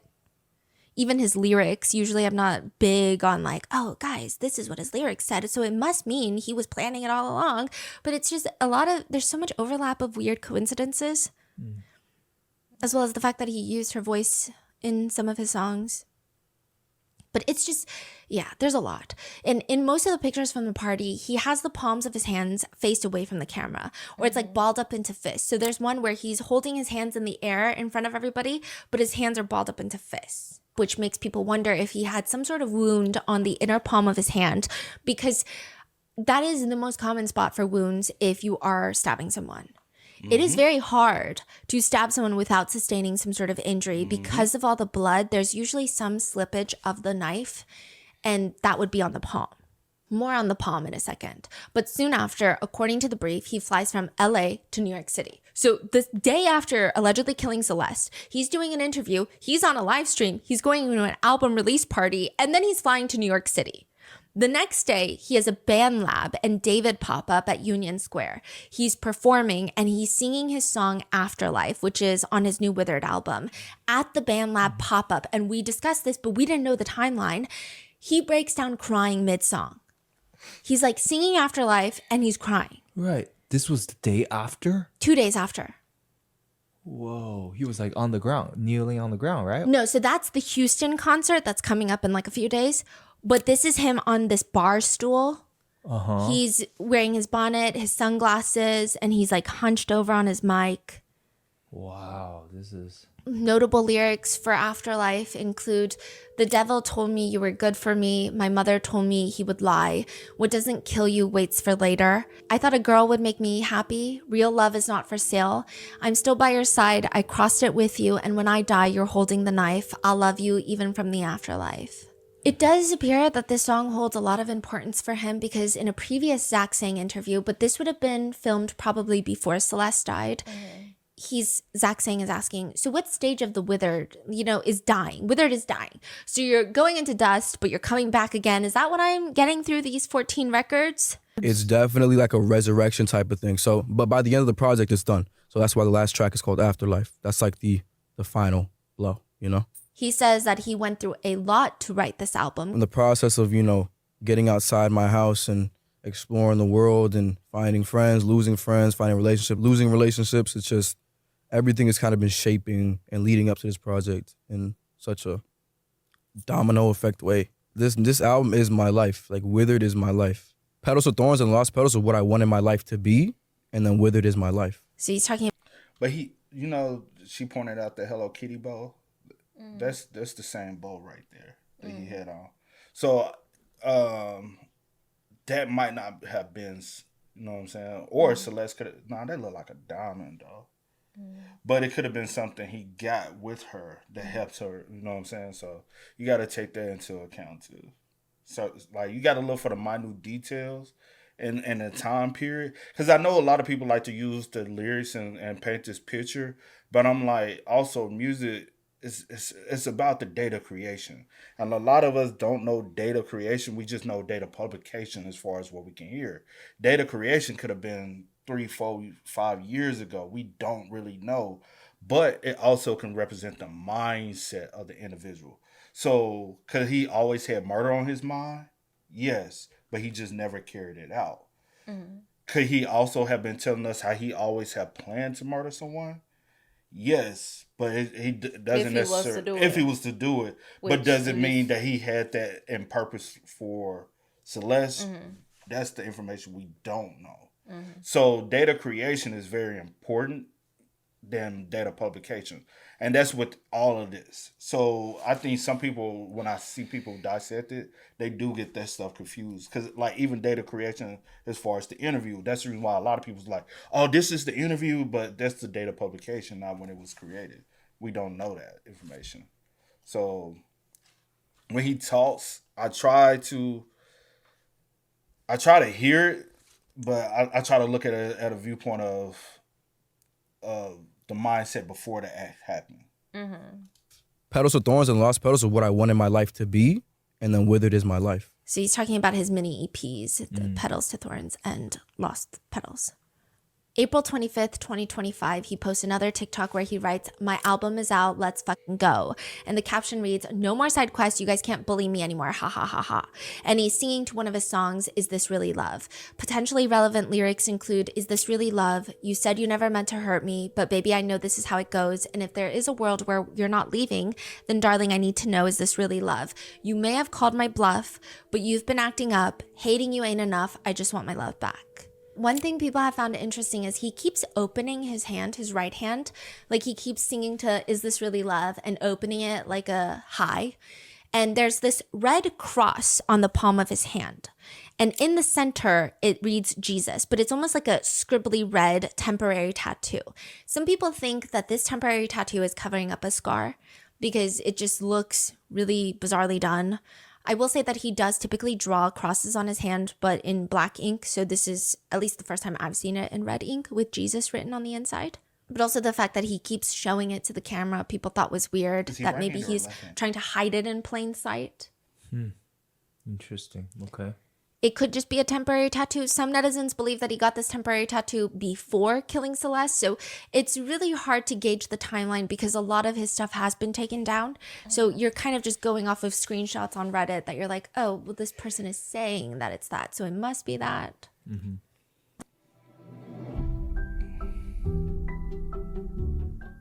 That same day, he posts another TikTok asking, "What's your favorite song on my album so far?" And it's a TikTok of him and his sister lip syncing to "Is This Really Love?" And in the caption, he writes, "My favorites are Friend Again, Say It Back, and Ghost." Wait, he has a sister too? Yeah. So you say he had a little brother? He has a little brother, Caleb, and he has a little sister. And he would bring his little sister up on stage frequently. How old? During his tour. She looks to be about 10. Oh my, wow. And the only reason that I'm pointing out these lyrics now is He posted this a few days after Celeste allegedly was killed. So the fact that he's singling out these 3 songs, and most of the what was the three again? Something about friend, say it again, and ghost or something like that. I don't know. These lyrics now is he posted this a few days after Celeste allegedly was killed. So the fact that he's singling out these 3 songs, and most of the TikToks that he was posting in this point, he's really pushing the song Is This Really Love? All the TikToks, that's the song playing. He's reposting people using the song Is This Really Love? Now he says, friend again, say it back, and ghost. I don't know if there's some sort of like obligation that you have to promote certain songs in an album, or if this is some sort of inner looking into his psyche at the time, but relevant lyrics for friend again include, think we should settle down, that's what I told her. I should have been bolder. She said, I'm not the one. I used to be her everything, and now she doesn't answer me. I think I'm coming down, but it's not over. I'm losing my composure, letting you get to me. Good thing we're older now, but I still want her. Now you're lonely. You need company. Please don't call me. I won't be your friend again. Relevant and discussed lyrics for the song Say It Back include, I love you like I'm supposed to, but you don't say it back. You never say it back. So now I hate you, and I hope it breaks you. I won't take it back. Talking to the walls inside my room, the voices in my head, girl. Relevant and discussed lyrics for Ghost read, oh, heaven or hell, we will meet. Lucky me, just to have met. Torture me, I can't forget. He might have you, but I've got your ghost, and we both know that's the real you. And God knows it's true, I love you the most, but we both know what I have to do. Eyes looking right through me, why can't I hear your heartbeat? Just a dream, don't wake me up. Make-believe fantasy, dance with me under the moon above. Aren't most of his songs in that same manner, tone, and subject matter? Yeah, and I guess that's why. But also, these, I'll say this, just as far as music industry wise, these could be the songs that the label wanting to push, is what they deem is the better hits on the song. So everything, a lot of time, artists have no control. They just puppets, right? The music industry is very He writes his puppetry. own music. He writes his own music, but she was like, "Hey," it's kind of seemed like he was promoting those particular songs. No, I get that, and I guess that's why she mentioned about like people, I guess, like trying to like dissect his psyche, like because you write your own song, so even to just write something of that nature is kind of like what's on your, like what be on your mind. Like your thought process and how you think, and the fact that these are the things that you go, like that's your go-to. Yeah, but he's been like that since day one. And that's the point. And that's the reason why I also say be very careful with who you consume, right? And the music you're consuming. Reason why you're consuming their thoughts and their emotions and their feelings, because they're putting this in the music. So when you constantly listen to someone who's very emotional, sad, depressed, and they're feeding you their emotions. And so some people wonder why I'm walking around sad and depressed and moody. It's because you constantly keep feeling yourself those emotions. So I just wanted to try to see who's the source of as far as writing. And yeah, he mostly wrote his own music. I know it says something about background vocalists, but I'm just looked up Ghost. But yeah, he's the main composer of all his music. So yes, it's his emotion. But I do agree. And his lyrics and like you said, his psyche. I do agree with you that this may be what the label want to push, and But all of that. Like I get that, but I'm just saying, because you write your own music, you can write about anything, but you choose to write about this. But also, let's also remember data creation. I'm not talking about in relevance that it has to the case. I'm just saying the fact that you write about stuff like this, that's all. I get what you mean. But also, that's the reason why I don't think I would have ever came across him and listened to his music, because I don't like really music like that, because that ain't mine. Like, I don't like feeling myself. I like happy music. I like. Sometimes I feel music like for me, like just listening to it's just very depressing. Yes. Like very dark and very like mood altering. Like I don't want to consume that. Because if you're a happy person, you're not ever trying to listen to something that's gonna. That's why everything got to be about like death and afterlife and the ghost and the just sad, and I wish my life was like this, or I wish this happened, or I wish like. And you see, like, he had a big hold on a certain group of people in a certain age range, and I'm like, y'all be wondering why y'all can't get out this funk. Yeah. It's because y'all keep feeding into the funk. Yeah, but I agree with you. I'm not talking about like the publication and all that. Like I know this was probably written before. I know that And much. the only reason why, I'm just saying, I was just more so like trying to get in his mind, like why you choose to go this route. That's all I was trying to say. And I'll say this, maybe because it's what got him on too. And I'm not. I know somebody might try to twist it. I'm not trying to justify anything. As far as him, I still think he's a fucked up mental person. Okay, go ahead. Because I don't think you had to say that. Because what you said didn't have nothing to do with. No, I'm trying to. Go Because ahead. you never know who's watching somebody. Yeah. I'm just trying to clarify. I'm not justifying anything of his nature. I 100% believe he's. Me personally, just pre-notion, I believe he's guilty of the crime, and he deserves everything to come. I was just only expressing the fact of what she referenced was why would he bring up these 3 songs? Is it the label telling him to push these, or is it he personally wanting to push these 3? And I'm like, that's the reason why I went there. Gotcha. He states those are his 3 favorite tracks from the album. April 27th, he does an album release show in his hometown, Houston. He closes with Afterlife, and he apparently sings it back to back, or like 3 times. I can't, some people are saying it was back to back, just twice. Some people are saying it was 3 times. So take this with a grain of salt. But someone had commented, I was at his concert, the vibes were so off. Also, he sang his song Afterlife like 3 times at the end. He's also, this is where he's crying. He's like breaking down, singing Afterlife, just full on eyes closed, holding his chest. At one point, it appears that he's rocking back and forth almost, singing. And it looks like he's wearing the same bandana that Celeste was pictured in previously. Do you know which one I'm talking about? There's a picture where it's like her side profile from a party that was posted on Instagram. Mm-hmm. And she's wearing a bandana. He's wearing the same bandana. And yeah, I understand that hindsight is like a huge thing for cases like this, but there is a comment on TikTok. This is before Celeste's body is found in David's car. And it's a comment about his Afterlife performance in Houston. And the comment reads, I wonder what was on his mind. Did he really love the song, or did someone he loved die? So they're saying like it just feels like something happened. And this is before Celeste's body is found. So this is not hindsight of like, oh, we knew it. This is his guilt showing through, which I'm saying these are valid comments, but this is like truly, this person did not know. Mm-hmm.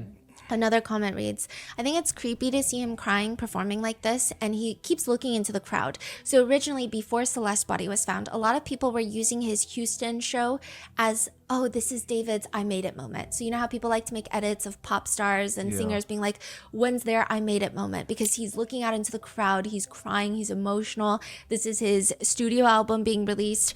People are commenting, I think it's creepy because he's looking into the crowd like, this is what I did this for, because we now know she's threatened to end his career and ruin his life. It's almost as if he's singing and crying the lyrics and thinking about it in a way of like, you made me do this. Why did you make me do this? While also feeling justified of what he did because he gets to continue to live his dreams. And this is, again, not the netizen being like, I agree with him, but they're thinking like, this is what he's probably thinking because he's sick and twisted. During the show, he brings his little sister on stage with him, and it seems like for the rest of the tour, he's spending a lot of time with his family. Whether that be because he's on tour and they want to support him, I'm sure that's part of it. Whether that he requested them be there with him as some sort of emotional support, it's unclear. Who's in his family then? I think his dad stayed back. His dad is an attorney. Yeah. He works for Brown Rudnick, huge law firm. He's not an attorney. He's he's not an actual attorney though. I don't know exactly. We just did that video and they were talking about what his dad does. Damn, I can't think of it. He's not an attorney. He works for, I don't think he's a paralegal. No. But it's something else. And it's stated exactly what his dad is, but he's not an attorney. Right? See, like, I don't know. His dad is a civil litigator for David's dad? Yeah, he's an attorney. What? Yeah, which is why a lot of people thought that he was so silent from the beginning because. Oh, you finna say so? No, I was just gonna. What? It was gonna be to you, not to the people. Oh. But you would. my bad. But I my can bad. tell you. So I was just gonna say I want to know like exactly like what they do, because don't sometimes they can. Do they just do like the back? Okay, civil litigant Plaintiffs or defendants. represents, because I was like, can they non-criminal? Yeah, because I was like, can they actually like present cases and stuff like that, or do they just do like the background legal like research and come up with like all the like? I was just trying to see like what their job title consists of. So I guess it's like if you have a legal mitigating thing where you could just sit down at a table and we can legally mitigate, and they could represent you as far, like you said, for contract breaches, business conflicts, or property disagreements. So they could be a legal representation for you instead of getting a lawyer, and they can come to the table and argue something on your behalf. But it's not 100% a legal dispute as far as. But it's still like on a civil side. It's not nothing on a criminal side, but more on a civil side. So I wonder if like an eviction, would he be somebody like that? Yeah, I was just also trying to see. I just looked it up just to see, because I don't know like everything. It just depends. But I was just trying to see, are they still considered an attorney? And they are. Okay. So, but it's just I guess what they do. Like he's not, I guess, doing criminal cases. Also, like so with I this, don't know. have they passed the bar? Like, are they used to people before they passed the bar? You get what I'm saying? The bar is there. Say, for instance, like Kim Kardashian, she's considered, I guess, now an attorney without being so she can sit at the table, but she can't be the lead attorney. Yes, they have earned a law degree and passed the bar examination to practice law. So why not be said? Because I guess it depends on, how things have different like jobs are depending on. Anyway, let's not get stuck on that. Me? What? Yeah, which is why a lot of people thought that he was so silent from the beginning, because you would expect someone his age that had been so reckless thus far to maybe make a reckless post online, but it seems like he got advice from his dad and shut up. Oh, that's crazy. Yeah. I didn't know that. Yeah, Brown Redneck as well. So huge law firm, big law. And mom was a teacher. I don't know if she still is a teacher, but mom, brother, and sister are seen a lot on his TikToks throughout this tour, like going to Asia with him. It's very eerie to know that David's sister is probably closer in age to Celeste than he was. I mean, that's not insinuating anything. It's just netizens are saying, seeing him around his sister, knowing that Celeste was 11 when he started talking to her, it just gives you an idea of how young 11 is. April 26, 2025, he posts on X lyrics to one of his songs, Where Did It Go Wrong? And this is very interesting because this is not a song that is on his Withered album. This is a song back from 2024. So he's just like, I don't know if he's feeling something about this song all of a sudden. And it's suspected that Celeste's voice is in the end of it. So a lot of people have been dissecting this one. Notable lyrics include, Where did it go wrong with you? I don't belong with you.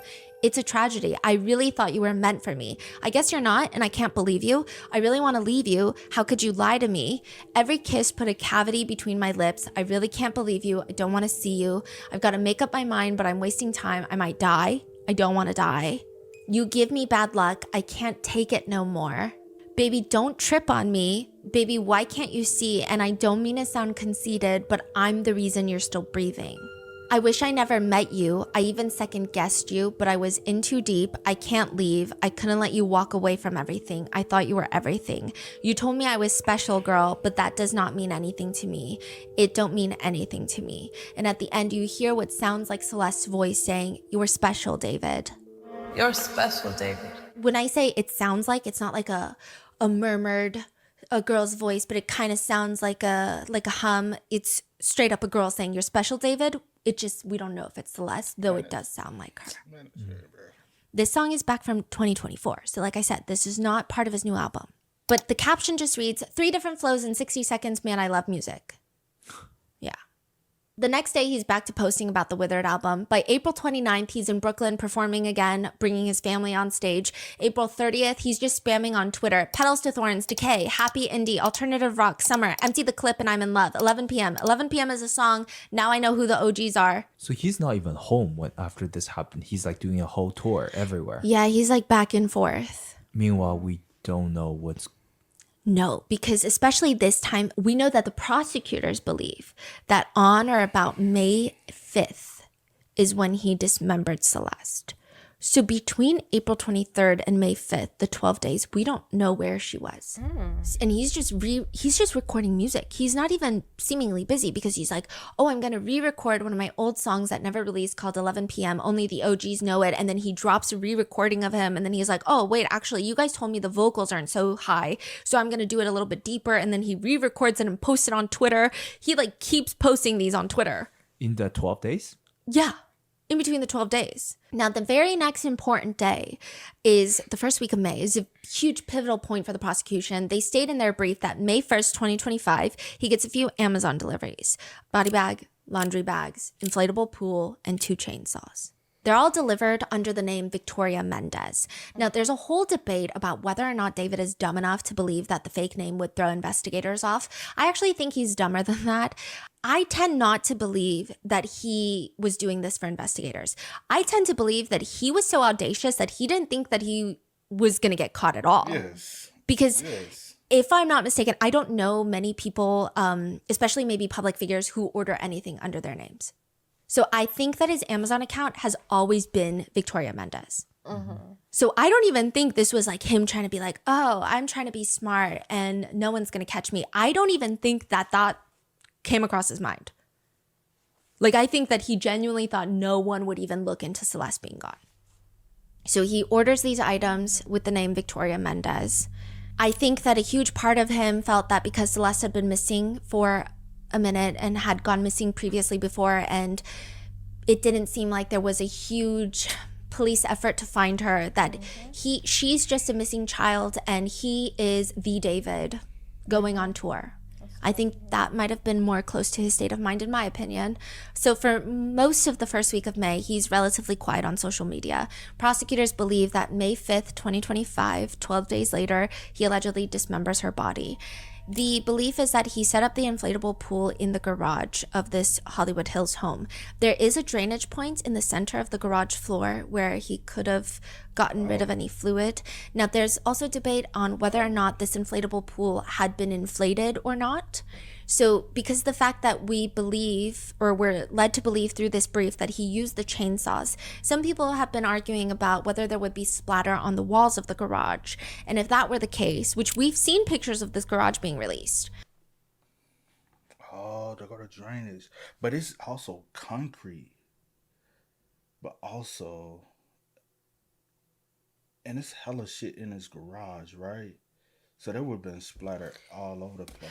I'm just trying to take it in. I don't know. You good. I'm just breathing. Sometimes you're breathing. Everybody, never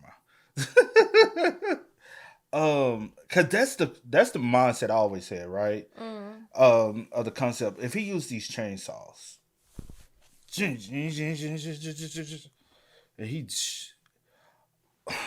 also the ripping of the bone, the ripping of the flesh. I swear, I feel like they will be able to tell, though. They'll be able to tell that with the ripping of the bones and the flesh, the way it cut would be different from a hatch saw. You know what I'm saying?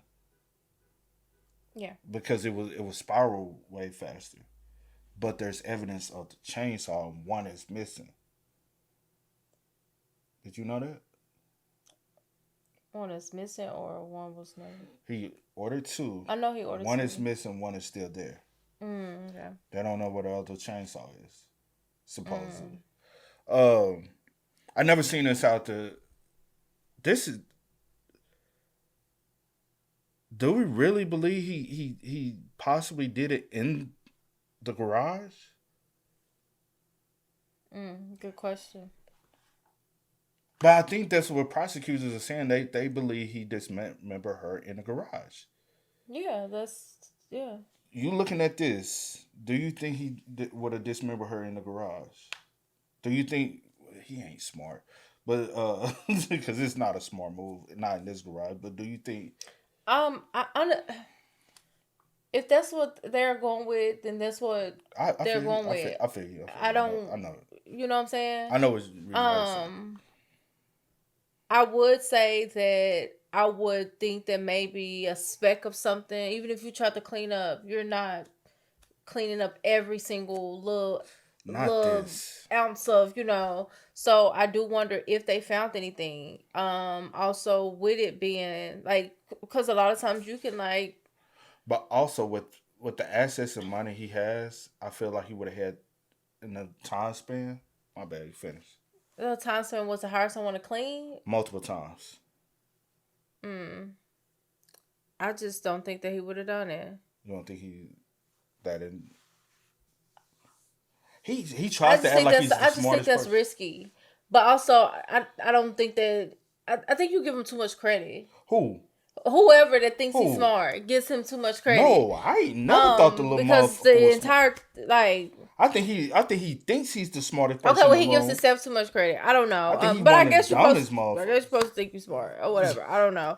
But if that's what we're going with, that's what we're going with. Because I'm not going to go against.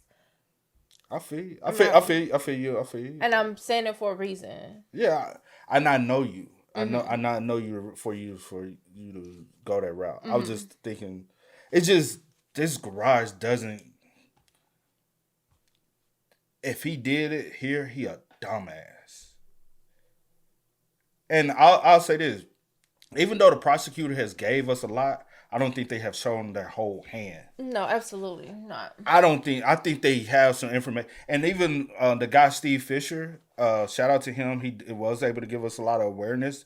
But also, I don't think he knows a lot. Like he's presuming. And he knows a lot pertaining to it, but I don't think he knows. He knows what he knows, yeah, but it's probably so much more. Yeah. That I feel like he just not put out there. I think they're trying to do this case very strategic. Not from the police, but from the homeowner. There doesn't seem to be any sort of like visible blood splatter, though Luminol is going to say something differently. So, but if you're using a chainsaw, people are imagining that must have been a lot of blood splatter. So people are thinking maybe he inflated the pool. There's going to be a lot more on the pool in a second. But the felony complaint reads, on or about May 5th, 2025, in the county of Los Angeles, the crime of unlawful mutilation of human remains in violation of health and safety code was committed by David Anthony Burke. Court documents read, moreover, defendant took horrifying measures to destroy and discard the victim's body after placing her body into the blue inflatable pool to prevent her blood from spilling out onto his garage floor. Defendant used a chainsaw and perhaps other tools to cut off her limbs. Small blue plastic fragments were found embedded in the victim's remains, which were collected by the LA County's Medical Examiner's Department.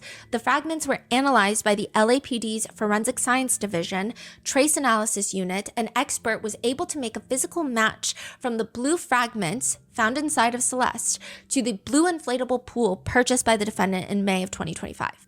In order to distance himself from the victim, he amputated her left ring finger and pinky fingers because her ring finger contained a tattoo of his name. Her fingers have not been recovered. Defendant then placed her head and torso into the cadaver bag he purchased. Then he placed her limbs into a garbage bag, which he deposited into the front trunk. So he put the garbage bags of limbs first and then the cadaver bag on top. For several weeks or possibly months, defendant left the victim's body to decompose inside his Tesla. That day of the alleged dismemberment, David apparently posts on social media on his Instagram page a story. It shows two pink skateboards. One of them is Kirby and the other one is Hello Kitty, which we know. She said on the date.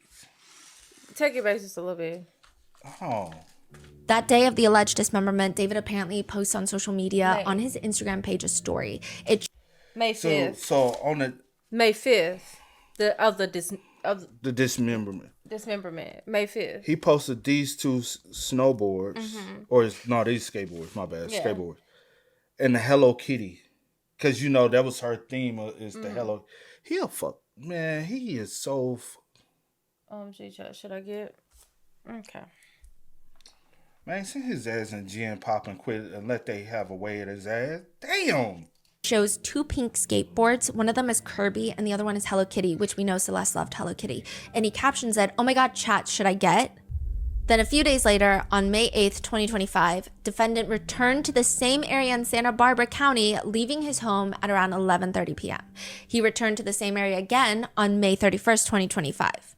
So remember the day that he allegedly killed Celeste, he goes to Santa Barbara. Then he goes 2 more days after the alleged dismemberment date. So some people think that maybe he took the shovel out there and he was trying to think of burying her entire body, or maybe he just buried her fingers. Those are speculations, obviously. But like, why did he go to Santa Barbara twice? We don't know. Twice at this point, 3 times in total. There's just a lot of questions to this. All we know for sure, at least as of right now, is he purchased these items. They were delivered to his address. Celeste was dismembered at some point. But why this date? Like, why? Also, Tesla GPS system, but is it a possibility he dismembered or disenabled the GPS tracking system in his car?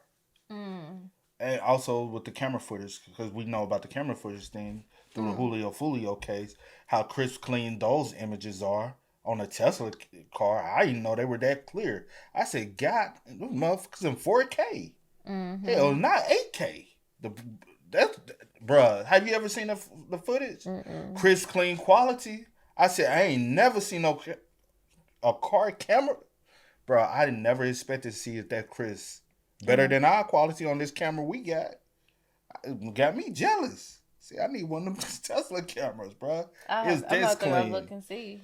So I'm like the quality is good. The quality is anyone good. Recording something from it or whatever. The quality is good. So that's the reason why I was always wondering with his Tesla, where's the camera footage and the GPS? Cause you know what I'm saying? It's damn near a computer on wheels. Yeah. Unless he turned, and then that would give me every notion of premeditation. Well, pertaining to a lot of things, because even on the first trip to Santa Barbara, you're right. Okay, Santa Barbara, it would attract that. But if you had already disenabled that would give me possibility of premeditation, because you already knew you was headed out there. By May 5th. How did they settle on May 5th? I mean, they keep it a little vague and say on or about May 5th, but still, May 5th is very precise. It's not the first week of May. Yeah.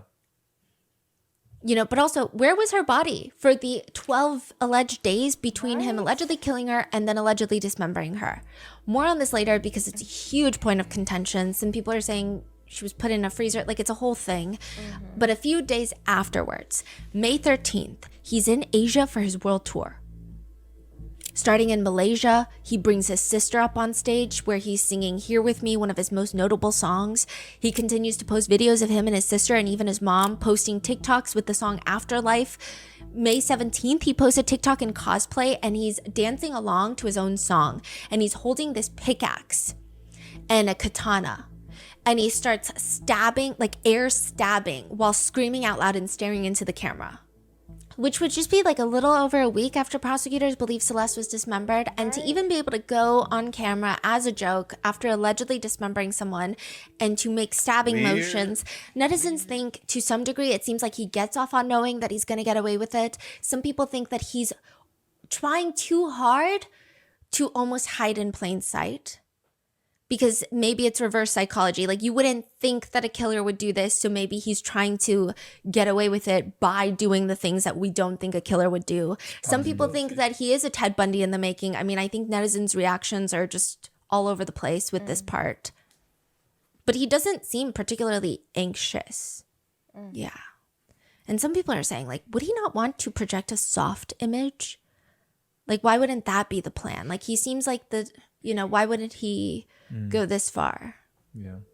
The document continues. He lied to friends, business associates, and others who noticed the strong smell of decay in and around his home and vehicle.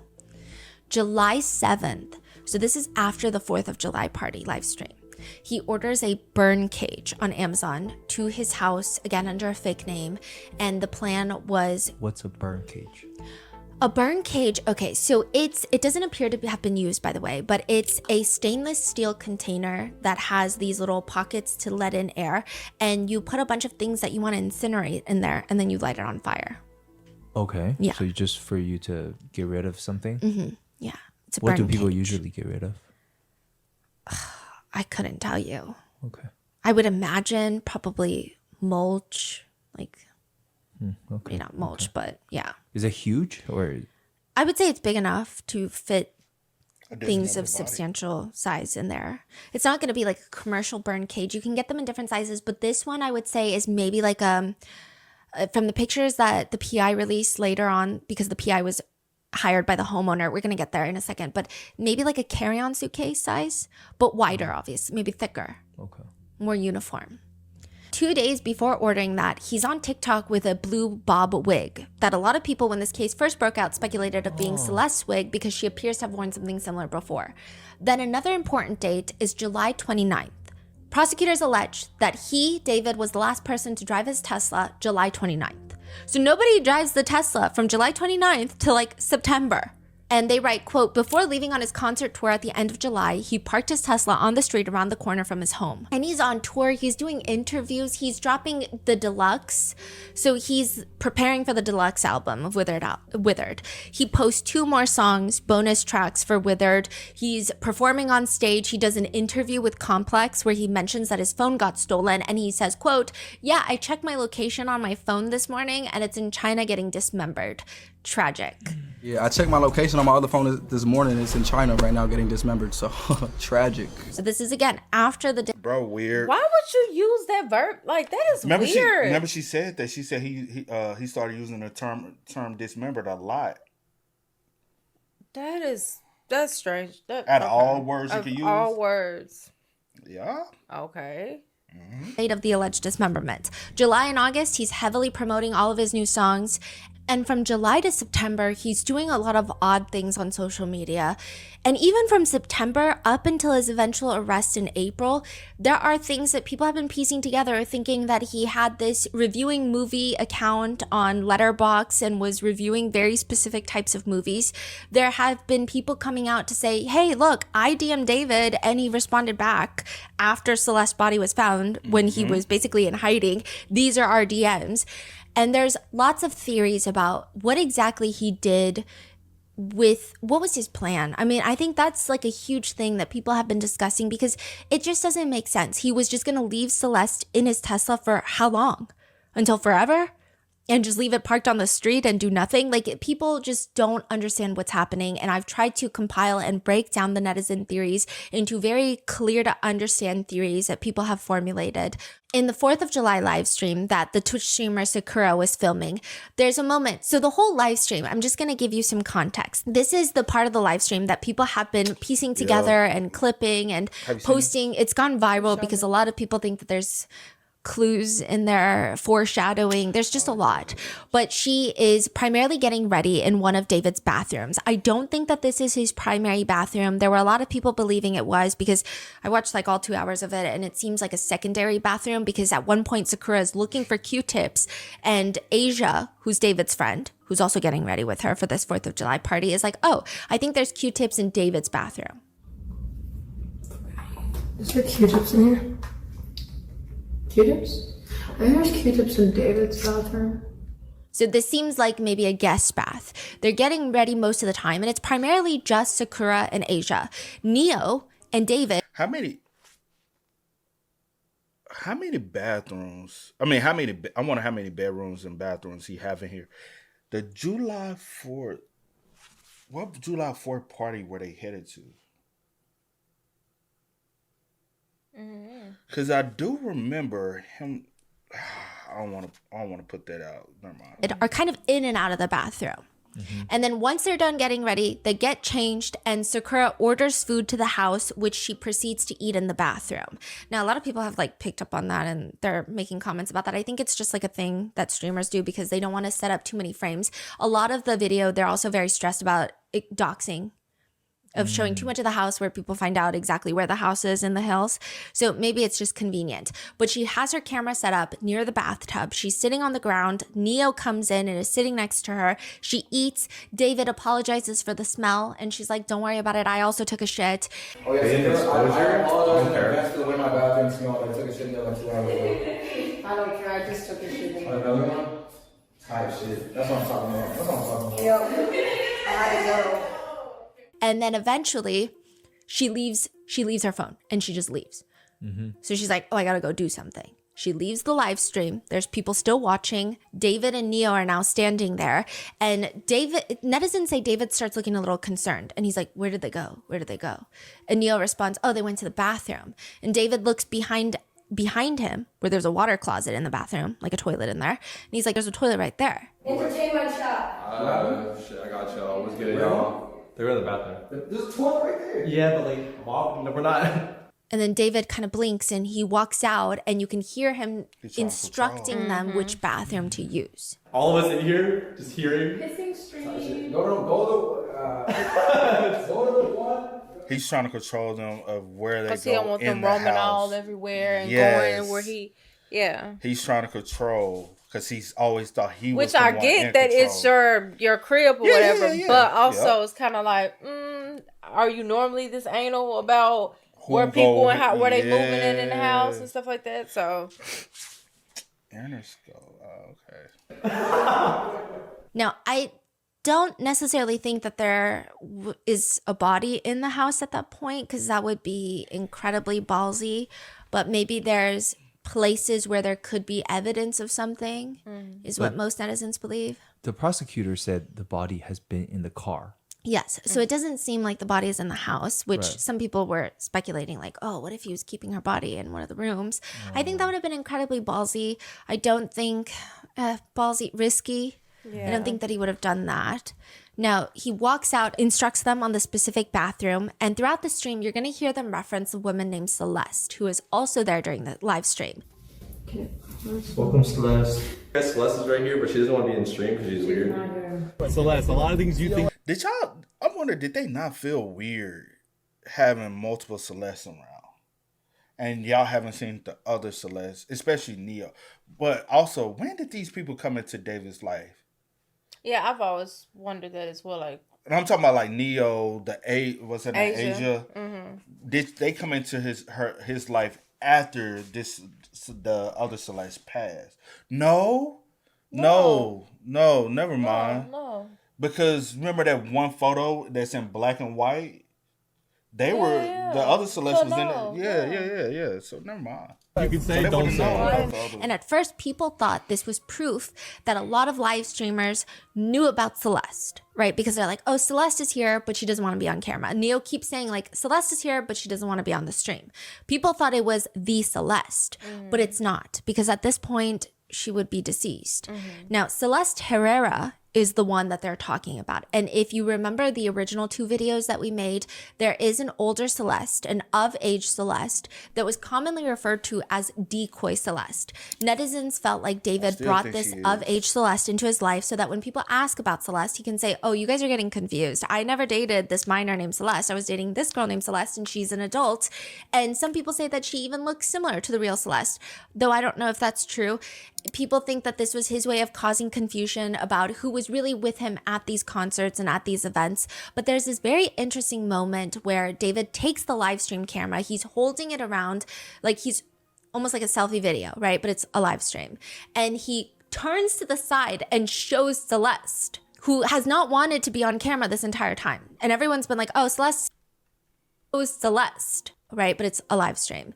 And he turns to the side and shows Celeste, who has not wanted to be on camera this entire time. And everyone's been like, oh, Celeste is here, but she doesn't want to be on camera. Celeste is here, but she doesn't want to be on camera. He picks it up and intentionally shows her, or at least in my feeling, it feels intentional. It does. And he goes, ooh, sorry. And she's like, what the heck? Ooh. Sorry. Excuse me. That was the end of the Yeah. action. Yeah. But it almost seems like he's doing it to be like, oh, well, there's a missing girl named Celeste. Their skin complexion is not even the same. So if we go back to the other Celeste, there's no way he can be able to pass this over. She also has tattoos. But there's come up with the type of tattoos. the skin complexion, even the hair texture is different. Yeah. Like the way the hair flows. I don't like the other one. Her hair came off more. The R.I.P. Celeste. Her hair comes out more naturally curly. Yeah. Her hair comes out more naturally straight. Yeah. The skin complexion, the vocal, when I heard her, tried to sound similar, like vocal patterns. And just at the end of the day, this Celeste looks older. Like she looks yeah, up, like she looks right, older. You're right. Like so, I don't know if that's your thing. Do you think everyone is just like so? At this point, that's what I'm feeling that he felt. He just felt like everybody's stupid, and I'm just like that's what it's giving. It is.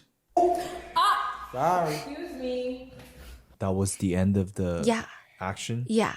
But it almost seems like he's doing it to be like, oh, well, there's a missing girl named Celeste that I have ties to, so I'm showing everyone it's not that person. It's just like a really weird moment. It's weird, yeah. Yeah. One of the girls, this is another point of the live stream that has been picked apart. One of the girls tells David that he needs to get the bug spray because there's little spiders everywhere.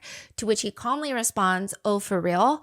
They ask her and she responds that it's not the oval ones. David, you need to get bug spray. There's little spiders everywhere, bro. That's what it sounds like she's saying. Now, some netizens believe that oval ones, she could be referencing maggots, but I don't know if that's like a common way that someone would refer to oval ones. Oh, it's bugs, but they're not the oval one. I think it would be very hard to not be able to clearly, distinctly differentiate between spiders and maggots. So that's also weird. I guess she could be referring to American house spiders, which are like a little more oval in shape. But that's also weird to differentiate. Like when you see spiders in someone's house, you're not going to be like, oh, it's this subspecies of spiders, the American house spider that I'm finding in your house. So what do you think? Why they? We don't know, but it seems like there's lots of bugs in the house, maybe even different types of bugs. And you can hear someone saying like, oh, there's, a bug spray near the staircase railing. So it seems like there's bug spray readily available. Now, I will say that spiders are very attracted to decomposing bodies. They're not attracted in the sense that maggots are. Maggots will actually feast off of decomposing flesh. Spiders feast off of maggots and flies. So they're not attracted to the body itself, but they are predators of what the body attracts. So, but I also know that just from the live stream footage and clips, he seems like he likes to live in disarray. There's food and trash everywhere. So I don't know. Then at one point, people say that you can... That's what I was about to say. They're young, right? They're not trying to... Even though he got this big old house, right, in the Hollywood Hills, they're not going to upkeep the home. No. He's young, I think you have living people like careless in and free. out. They just doing whatever. Like, yeah. Also, I don't know if anybody deep diving in this, because I'm thinking about this whole time, because she's also spotted with David. The other Celeste is spotted with David somewhere else. And I'm like, should I say or should I not? But it's public information. It was out there. She's also seen with him at the FaZe house. So I wonder, is this the same day that David is also spotted? I want to say Jason. I might be mistaken. So if I'm mistaken, I'm mistaken. But Jason the Wing, is this the same day? One of the days that he was out there at Jason at the FaZe Clan house with Jason, because it does appear right here on this image. He has the same hairstyle, wearing the same glasses and the same shirt that say "I love boobs" at the FaZe Clan house. And I want to say and I also remember seeing a clip where you could see her also with him at the FaZe Clan house. So I wonder, is this the live stream that was previous to them showing up at the FaZe Clan house? I wonder, and it says the day. Does it? Well, it says it on the picture. What did it say? The 4th of July. Oh, that's the day that you were referring to. David just pulled up to the FaZe 4th of July pool party. So that would be this live stream before that live stream. And I think the older Celeste was at... So, okay. So now it makes sense. I'm trying to talk about the date time. Just trying to piece stuff together. Yeah. Hear David and Neo having a separate conversation in the background. And this is where people point the finger a lot at Neo. But Neo, it sounds like he's saying, oh, I forgot. And it sounds like David is saying something like, oh, you forgot about the car, huh? Wow, son. I'm just gonna cover the cam. I didn't see that. Now, some people are insinuating that this is, Neo knows that he needs to move the Tesla and he forgot to move the Tesla and David is upset. And this is maybe when they first started moving the Tesla. But I will say it maybe could also be referencing an Uber because pretty quickly after that conversation, they go outside and get into a car to go to the 4th of July party. So it could be that. And I don't know. Now there's another part. Then they did say at one point they were moving the car back and forth a lot too, right? I swear I feel like Steve Fisher had said that at one point that they removed the car. This car had been parked there, moved, parked there, moved, parked there, and moved a lot. Art that even people like Nancy Grace have been showing on her channel, which it's Asia and Sakura are in the bathroom getting ready. And in the background, you can hear the other Celeste talking and it sounds, they put subtitles, right? And it's like, oh, what happened to the other Celeste? We killed her. It's kind of giving Harley Quinn. Okay. Aw, cute. I like it. And then, wait, what is this? I don't think at all that that's what they're saying because first of all, you cannot, I mean, if someone says that they can matter of fact for certain say this is what they're saying, I think they're lying. Because you really cannot decipher anything. I think with added subtitles, our brain does the weird thing where we're like, oh yeah, totally, that's what I hear. But you really cannot hear it. And second of all, I don't think that they're that dumb. I think David is dumb. I don't think he's that dumb. Because he does make effort to hide this. Yeah. So he's not going to suddenly be like, you know what, everyone, let me just tell you what happened. Then August 12th, 2025, less than a month before Celeste's body is found, he posts that he made a new song about like 5 minutes ago and he thinks it's beautiful. So he posted on Twitter. And again, I think that this is relevant because I do believe and a lot of legal experts believe that his lyrics are going to be, they're going to try to bring it into court.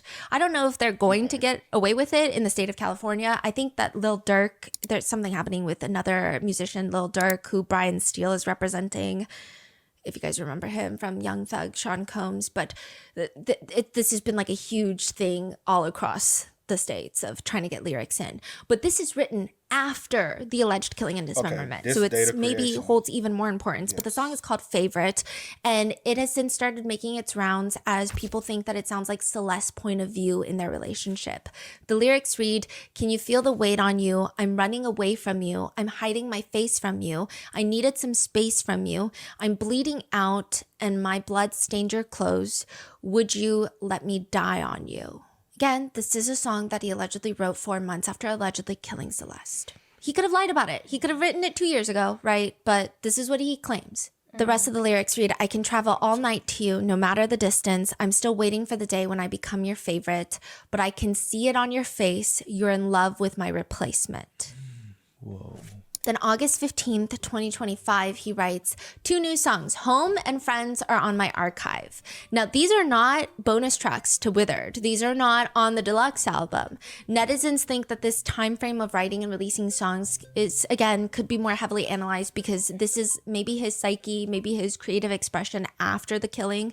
Notable lyrics to Home read, "No matter where I go, you still feel like home. Can't you see that I'm in pain? When I needed you the most, I started writing songs about you. Wish I had my arms around you. I was lost until I found you. Sometimes I feel like I'm drowning. Every single day I'm trying to find my peace, but I can't cope." Notable lyrics for Friends include, "Baby, would you lie for me? Would you die for me? Would you put yourself on the front line for me? Do it all, but don't you dare say goodbye to me." There is a TikTok in August of David showing off a cut finger, which everyone at the time assumed it to be anime related. However, now people are wondering if this is Celeste's real finger. At the time assumed it to be anime related.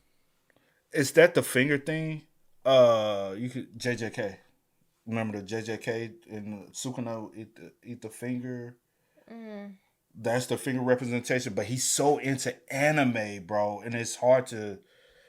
Oh, and the only reason why I know that I haven't watched JJK, it was just from us doing the reactions to all. And I don't know if you remember when Sukuna ate the old finger and he got. Is this like his first time being spotted? Yeah. Is this like his first time being spotted with this finger, or is this something that he carries around like all the time? It's just a real finger, though. My stomach is. You hungry? Sorry, y'all, if y'all hear my. But yeah, is this a real finger though, or is it just? I have no clue because he's wrapping it, so I don't know. in August of David showing off a cut finger, which everyone at the time assumed it to be anime related. However, now people are wondering if this is Celeste's real finger, which I don't think is true at all. It actually does look like the finger prop of one of the famous, like the Sukuna finger props. It's a very famous anime. It's like a fake anime finger. But the Sukuna finger prop, people have been now dissecting the meaning of it because it's from Jujutsu Kaisen. I've never seen it or read it, but it's they have Sukuna fingers in the series, where Sukuna fingers are the severed, mummified remains of the King of Curses. So the King of Curses decided that he was going to divvy up his souls into 20 of his severed fingers and make them these indestructible cursed objects. And when you collect all 20 of them, he can be like reincarnated or something like that. The fingers are volatile objects that attract other cursed spirits. You can't destroy a finger. You can try to suppress it. You can eat the finger, but that would lead you to becoming a finger vessel, a soul vessel. There's like a whole lot to this that I think it would take me quite a bit of time to really dive into accurately, though I'm not sure it really even holds much importance to the case. Just some needed context. If you're going into the thick trenches of this internet discourse for this case, people think that maybe he kept the finger because it represents a soul, and he seems like the type, and I'm not saying that this is true, but he seems like the type to believe in the Illuminati and sacrifices and self-importance of, oh, if I keep this, it'll protect me from getting caught. But I don't think it's the finger. But there is a finger in that TikTok. September 4th, 2025, he announces his Crocs ad on Twitter. This is huge. September 7th, 2025, he posts on Twitter, Withered Deluxe Marcescence out September 19th, featuring Malcolm Todd, Keshi, Hyunjin, Julia Wolf, Hannah Bang, and Realist K. A lot of people have been dissecting the meaning of marcescence, which is the word that describes the phenomenon where during the winter, some trees will hold on to their withered leaves. So most trees will shed all their leaves until they're just branches. But there are some trees that won't. They'll just like hold on to the dead, shriveled up leaves. And throughout the winter, it just becomes more and more tattered by the elements. And like no one knows why the trees do this. People who study trees don't know why the trees do this. It could be that they shed the leaves later in spring. So the new leaves come out and the old leaves eventually fall in spring, not winter. And the new dropping of the old leaves becomes nutrition for the tree, spring. So it's like they're waiting to use it in spring if they're in an area where there's not as much nutrients in the soil. It's like a whole thing. Some people think, oh, it's because it prevents deer from scavenging on the tree if there's withered old leaves on it during the wintertime when the tree is like the most vulnerable. So there's like a whole lot of theories. It's like a phenomenon, right? But the fact that people think it's a weird thing to name the deluxe album. I see. Because it's also not a common word. Yeah. It's also not a common phenomenon that really anybody knew about unless you have a really strong liking for trees. And for the past 7 months, so after that, Celeste's body is found before his deluxe album really drops. And for the past 7 months, David has been free. And nobody's really heard from him. There are rumors that he was watching movies with a Letterboxd account. Others are saying that he was on Fortnite, but nobody really knew where he was or what he was doing. There are alleged DMs between him and another artist by the name of Kiddand, with Kiddand DMing David October 15th, 2025, a month after Celeste's body is found in David's car. So Kiddand released these to a TikToker and was like, yeah, I was talking to him. And like, I don't know why Kiddand is even messaging David, but he messages David in October. Celeste's body has been found. I pray it's all just misinformation. The internet sucks. To which David responds, really does. So much twisted and fake. I'm sorry, dude. God bless you, twin. Keep going with your music and don't stop for nothing. That's David. Thank you, gang. I'll never forget you helped me so much with the band lab shit. Big inspo, bro. Hope you're staying safe. For real, man. Love you. Then notably, December 18th, 2025, he messages David once more writing, I know you're innocent, bro, but like, why can't the world know? These people are stupid. I do think that Kiddand Nice has since changed his mind up about all of this, but what even prompted for him to say that? yeah, and I don't think these DMs are doing him any favors. David responds, haha, with all humility, I would phrase it as mere ignorance rather than unintelligence. Trust in God, my friend. How is your journey into faith going? Yeah, David starts recommending him certain verses. He says that after reading all like the books that cover all of Jesus's life up until his death, quote, then after that, read Psalms and Proverbs, which is basically the motivational part of the Bible that teaches you how to pray. Bible is confusing, but if you read it in that order, it starts to make sense. Reading it in chronological order is tricky, LMAO. Damn, dude, thank you. Bro, of course, my goat. When people stop stalking my Instagram followers to make conspiracy theories, I gotta follow you back. Crying emoji. Which, I mean, he seems like if these are real and legitimate, it seems like he is, to some degree, keeping up with all of the internet discourse about him, obviously. Later in January, they're still talking and discussing movies, which David responds, Prestige and Gone Girl, insanely frustrating endings. Hey, sometimes those are the best endings to a story. I really liked how Twinless ended. So these are all movies that people have been breaking down of, they'll have like some sort of murderous intent to them. But I don't necessarily know if they're going to hold any value. But later in March, Caden wishes David a happy birthday, to which he responds, thank you, brother. A month later, David is arrested. But the fact that he's still responding to this person on Instagram DMs, he's checking his Instagram account. He's likely reading what's been happening in the news cycle involving him. Like, what is he doing? And a big question in all of this is, what the hell was his original plan to even begin with? He allegedly kills Celeste, and then what? He allegedly goes through with the very gruesome and dangerous task of dismembering her body for the purpose of concealment, all to just leave her in his car that he parks outside his rental house in a city like LA, where street cleaning schedules, parking tickets, towing is fucking rampant. Like, you know, you also know how weird and bizarre, because you did bring up a point earlier, right? And it made me think right here, right?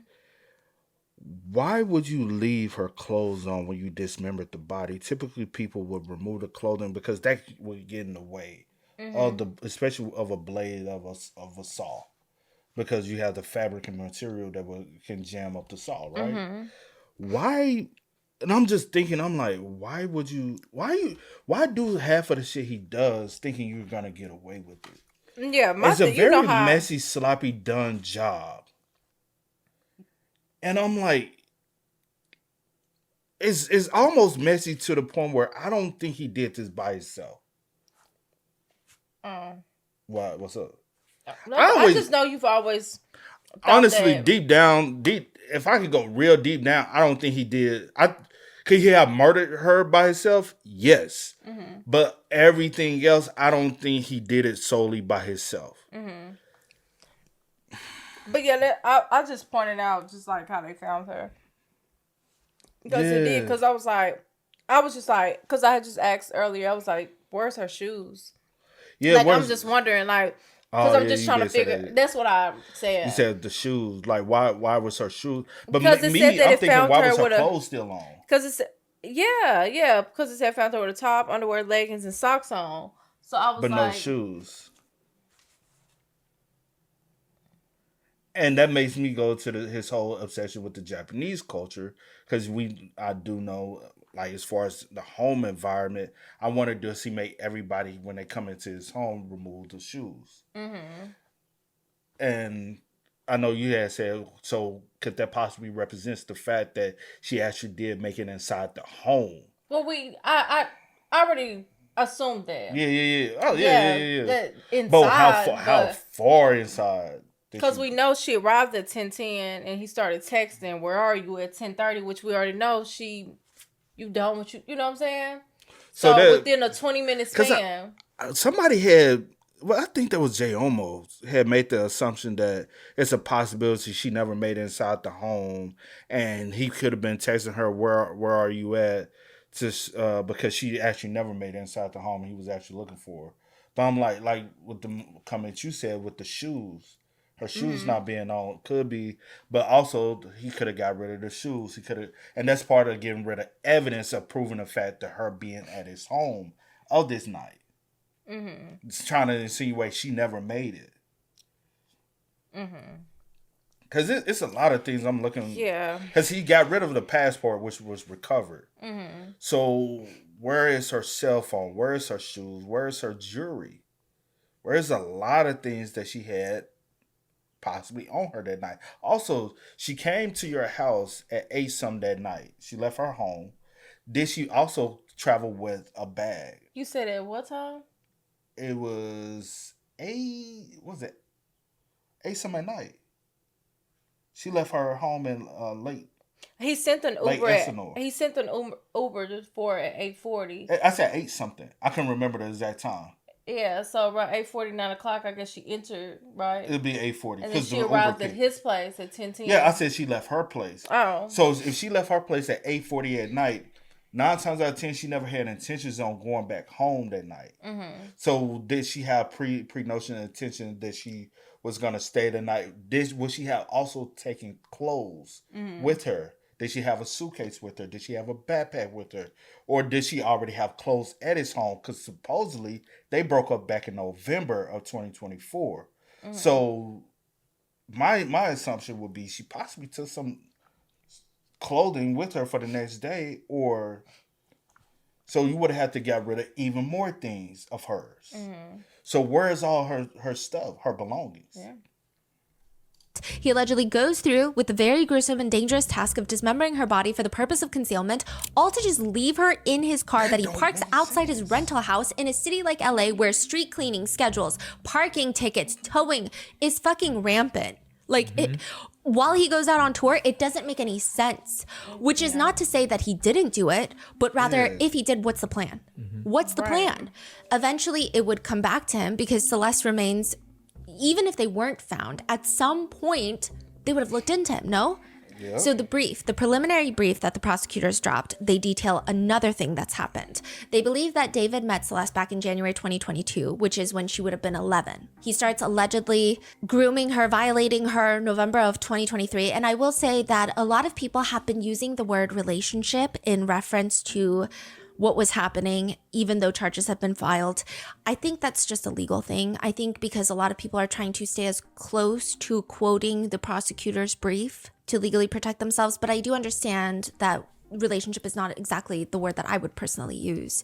But anyway, he starts allegedly grooming and violating Celeste. November of 2023, she's 13, he's 18. Within months of what could be, again, grooming, she goes missing. Her family report her missing February and April of 2024. So this is almost like exactly a year before she passes. They report this to the Riverside County. Oh. So this is almost, her family report her missing February and April of 2024. Oh, okay. So that's a little bit clarification with that. So they already in a full blown, however you would like to put it, between the two. And this, you remember we came across something recently, and it kind of gave us a timeline of when he relocated to California, and I want to say it was sometime in 2023. So he had previously met her way before in 2022, in the beginning of 2022. He relocated. Oh, it was the other video we did. He relocated to the Los Angeles area in 2023, and I was like, that's probably when it escalated between him and Celeste. So around this time, it's way more deeper. She runs away the first time, shows concern. The family shows concern the first time, then she runs away again in April.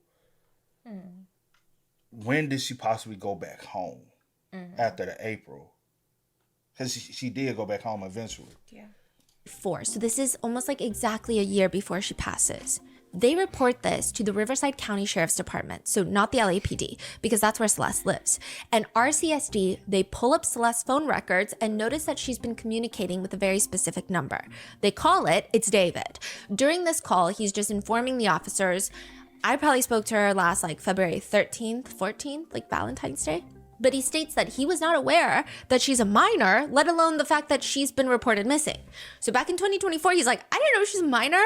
Wow.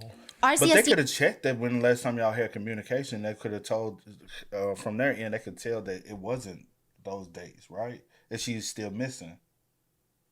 Yeah, but Also, she would have been with him. So there's no point of communicating because she's right there beside you. Yeah, and True. Yeah. Well, we be together and I communicate with you every day, all day, through phone. I text you and all that. But I'm pretty sure they're not doing that. Yeah. I don't know. I'm just thinking. I was like, we be in the same house and I'll call you. I'll be upstairs, you be downstairs, and I'll call you. You tell him, okay, well, we don't care because we're going to send the Los Angeles Sheriff's Department to your house because that's just what we have to do. The report reads that the LASD, this sheriff department, comes to the house at around 8:15 p.m. This is the previous rental house. I don't know if you care to know this, but it's not the one where her body was found outside, right? Letting David know, they're like, hey, we're looking for a 13-year-old girl, a runaway. That's how they describe her in the documents. And he's claiming, I had no idea she was 13. I had no idea she was a minor. I only met her one time back in November of last year in 2023. So like I talked to her last maybe like a few days ago, but I have not seen her. Like I haven't seen her since. I met her one time. But for whatever reason, David is like, hey, officers, do you want to see a picture of Celeste? And out of all the possible photos, and again, the document does not list what year, if it was photoshopped, but he just like pulls up a yearbook photo of Celeste. Now, I think that this is a yearbook photo that does not show the graduating class or like what age she is, because clearly that would not line up with his lie of like, I didn't know she was 13. But he just shows them the yearbook photo. Very odd photo. And also, why would you have somebody's yearbook photo after you just met them one time? Met them one time. Weird. Nevertheless, the court document reads, although he claimed to be unaware of where the victim was at the time, she returned home 2 days later. So 2 days after the LA Sheriff's Department goes to his house, she goes back home, which seems very convenient. And if Do you think she was at the house? I do. I'm saying. I do. So they can't go inside the search. They can ask, can we come inside the so search? But I'm sure he would have said no. Yeah, I'm pretty sure yes. Not so saying, yeah, she was there. If there was any grace for David, it seems like it ends here because court documents read, despite being informed by law enforcement the victim was only 13, defendant continued to pursue her. So this is like the grace would end here. The whole I didn't know her age lie would end here. Yep. And that's the first time she goes missing, which is kind of deplorable when you think that she goes missing again in April of 2025 and the police never went to go check up on David before her body is found. Like they never went to go question him. Court document states, throughout 2024, the victim spent a significant amount of time with defendant, including summer weekends at his home in the Hollywood Hills and traveling with him to Las Vegas, London, and Texas to meet his family. Yeah, more on that later. More on London and Texas are going to be very important. But sometime November 2024, investigators put together through their text messages that they keep breaking up. Like they end up in that it's like a rough area. And breaking up is obviously not the correct word, but you get what I'm saying. They're still communicating, but quote, text messages suggest they also continue to have sexual relations, but it just seems very rocky. And there's clearly a lot of people that know about this too, because when Celeste goes missing the first time in 2024 and police had shown up to David's house, it said that her parents took away her phone when she comes back. So the first time she goes missing, a year before her death, she comes back home, they take away her phone. But according to court documents, defendant drove to Lake Elsinore and paid a junior high school student in the victim's class $1,000 to give the victim a cell phone defendant purchased so they could stay in contact. Do you guys remember the photo of David in Lake Elsinore? Yes. With like a bunch of kids? That's it. People think it's that. Now, there's no confirmation because people haven't, I mean, the prosecutors probably have confirmation, but he was like allegedly giving these young kids raising canes and money. Yeah. See, that was at first you were like, okay, we don't know what really is happening. Yeah. But knowing this, it feels even worse. Yeah. It just seems like a lot of people knew what was going on. Even the teacher that came out, remember? The teacher was like, oh yeah, I taught her. And then she met this rapper in LA. Those are his words. He came and got her. She ran away from home. She was gone for like a month. The cops found her in Hollywood, brought her back to our school. She came back to our school, kind of, told people the story. She disappeared again. Like these are his direct quotes. She's been missing since I taught her. So when I taught her, she met this dude on social media. He was a rapper in LA. He came and got her. She ran away from home. She was gone for like a month. The cops found her in Hollywood, brought her back to our school. She came back to our school, kind of told people this story. She disappeared again. Again, this just goes to show a lot of people knew what was going on to some degree. And then remember the February 26, 2024, there was a comment left on David's TikTok that read, waiting for LAPD to get your ass for messing with a 13-year-old girl. This was around the time that she goes missing the first time. Then on Discord, there was a comment that was from August of 2024 that reads, drop the one with the missing girl Celeste Rivas Hernandez, in reference to the song. Netizens think that either the kids at Celeste school knew about it and were blackmailing him, because that seems to be a huge theory, or that he was paying kids to buy a phone for Celeste and giving them money to keep quiet so that he could continue talking to her. This just doesn't seem like a very well-kept secret, what he was doing to Celeste. It seems like a lot of people to some degree had some sort of inkling of what was happening. So what was the plan? It makes such little sense that people have started to circulate conspiracies online that David didn't get rid of Celeste's remains because he was keeping her as a trophy, to live out some sort of sick fantasy of having a sacrifice for fame, which I don't think is the case, but I will briefly cover some of the discourse. A lot of it stems from a manga. David mentioned in an interview previously that he likes this manga where there's a detective who is investigating a string of murders. He's committing those murders. He just doesn't know it yet. So he's committing the murders and then he's investigating it. And based off the description, that manga seems to be MPD Psycho, multiple personality disorder psycho, which, I mean, obviously the name is problematic in and of itself. But it's about a detective who is investigating a serial killer who has a penchant for dismembering their victims. That is their typical MO. The serial killer eventually sends the detective an ice box with another victim's torso and head. So the limbs have been amputated. The legs and arms are gone. Just the torso and head, which is, I guess people are saying it's equating to how Celeste was similarly found. The detective opens it up. It's his girlfriend who is still somehow alive during all of this. The detective hunts down the killer, kills him, and this is where he develops DID. He serves his time in prison. He's released, but then he realizes that that was him all along. It's just like this very complicated, multi-seasonal show manga. He starts working for this PI company where he realizes that on his left eye, there's this barcode that has been tattooed on under the eyelid. He learns that there's this whole organization that tattoos the left eyes of serial killers, which is how he finds out that he must have killed before. That leads him to believe that maybe he's always had alters since his childhood. In the anime, the left eye, known as the barcode, is almost the identifying soul of the person. That has been a big point of contention for netizens, and just to give you context, when they found Celeste's head, the autopsy read, the head is partially skeletonized with an absent left eye. The right eye is still there. Now, side note, some believe the left eye as being intentionally gone, because in the autopsy, it says that the left eye is absent. It doesn't say that it was partially consumed or that it had liquefied. That has led a lot of people, including even big public figures like Nancy Grace, to speculate that that eye was intentionally taken. I will say it is known that during decomposition, the eyes can collapse inside the sockets, and there's multiple different species and types of insects with high insect activity found in the body bag. So I will say it seems highly likely that it was just fully consumed by maggots. But some people have been using that element to bolster the theory that maybe he was recreating this manga when he allegedly killed Celeste. Because he does, I will say he does seem heavily interested in Japanese culture and manga. He even had his own alter ego he called Itami that we talked about in the previous episodes.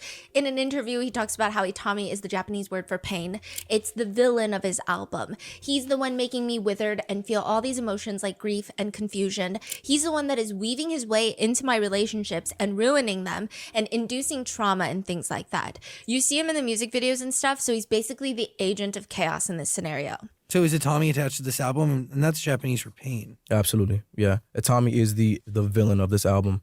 He's the one that is weaving his way into my relationships and ruining them and inducing trauma and things like that. You see him in the music videos and stuff. So he's basically the agent of chaos in this scenario. Which, in a previous interview, he states that Itami is a character that he has been ideating on for a really long time. The story of the manga went like I was a detective and there was an evil version of myself that would kind of come out at random moments, kind of like Fight Club with Tyler Durden. And he would commit the crimes that I would have to solve as the detective. Basically ripping off MPD Psycho. So like when I was a detective, I'd be solving murders that I'm committing myself. Netizens think that he might have been too into it. And again, this doesn't mean that he doesn't know right from wrong, but these are just some coincidences I guess people have been picking up. I don't personally subscribe to this whole like sacrifice theory, but I think it's just up for debate.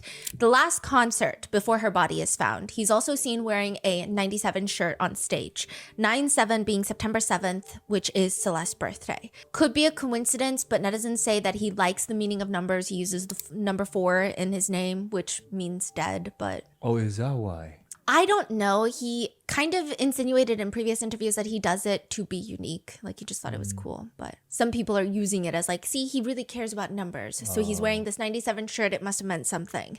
In an interview that's released later in May, he's asked, as for if he would do anything differently with his album, Heartbreak, experiencing heartbreak, writing through it, he responds, everything, especially the mistakes in the music that I made and all the artistic flaws that I've had in the process of me building a great album have been important and kind of needed for this entire process. So I wouldn't give myself any other advice than just, I wouldn't change anything, because if I did, then it wouldn't be an album. There would be no progression and any evolution and maturity. So keep everything the same. It seems like this is after he allegedly killed Celeste. So he's saying, I would keep everything the same, which isn't really necessarily an admission of guilt, but it's just an interesting thing to note. Then there's the issue with the 2 fingers being missing. So the 2 fingers being missing, I've seen this theory circulate quite frequently, is, well, the left ring finger, prosecutors believe that the David tattoo was on Celeste's left ring finger.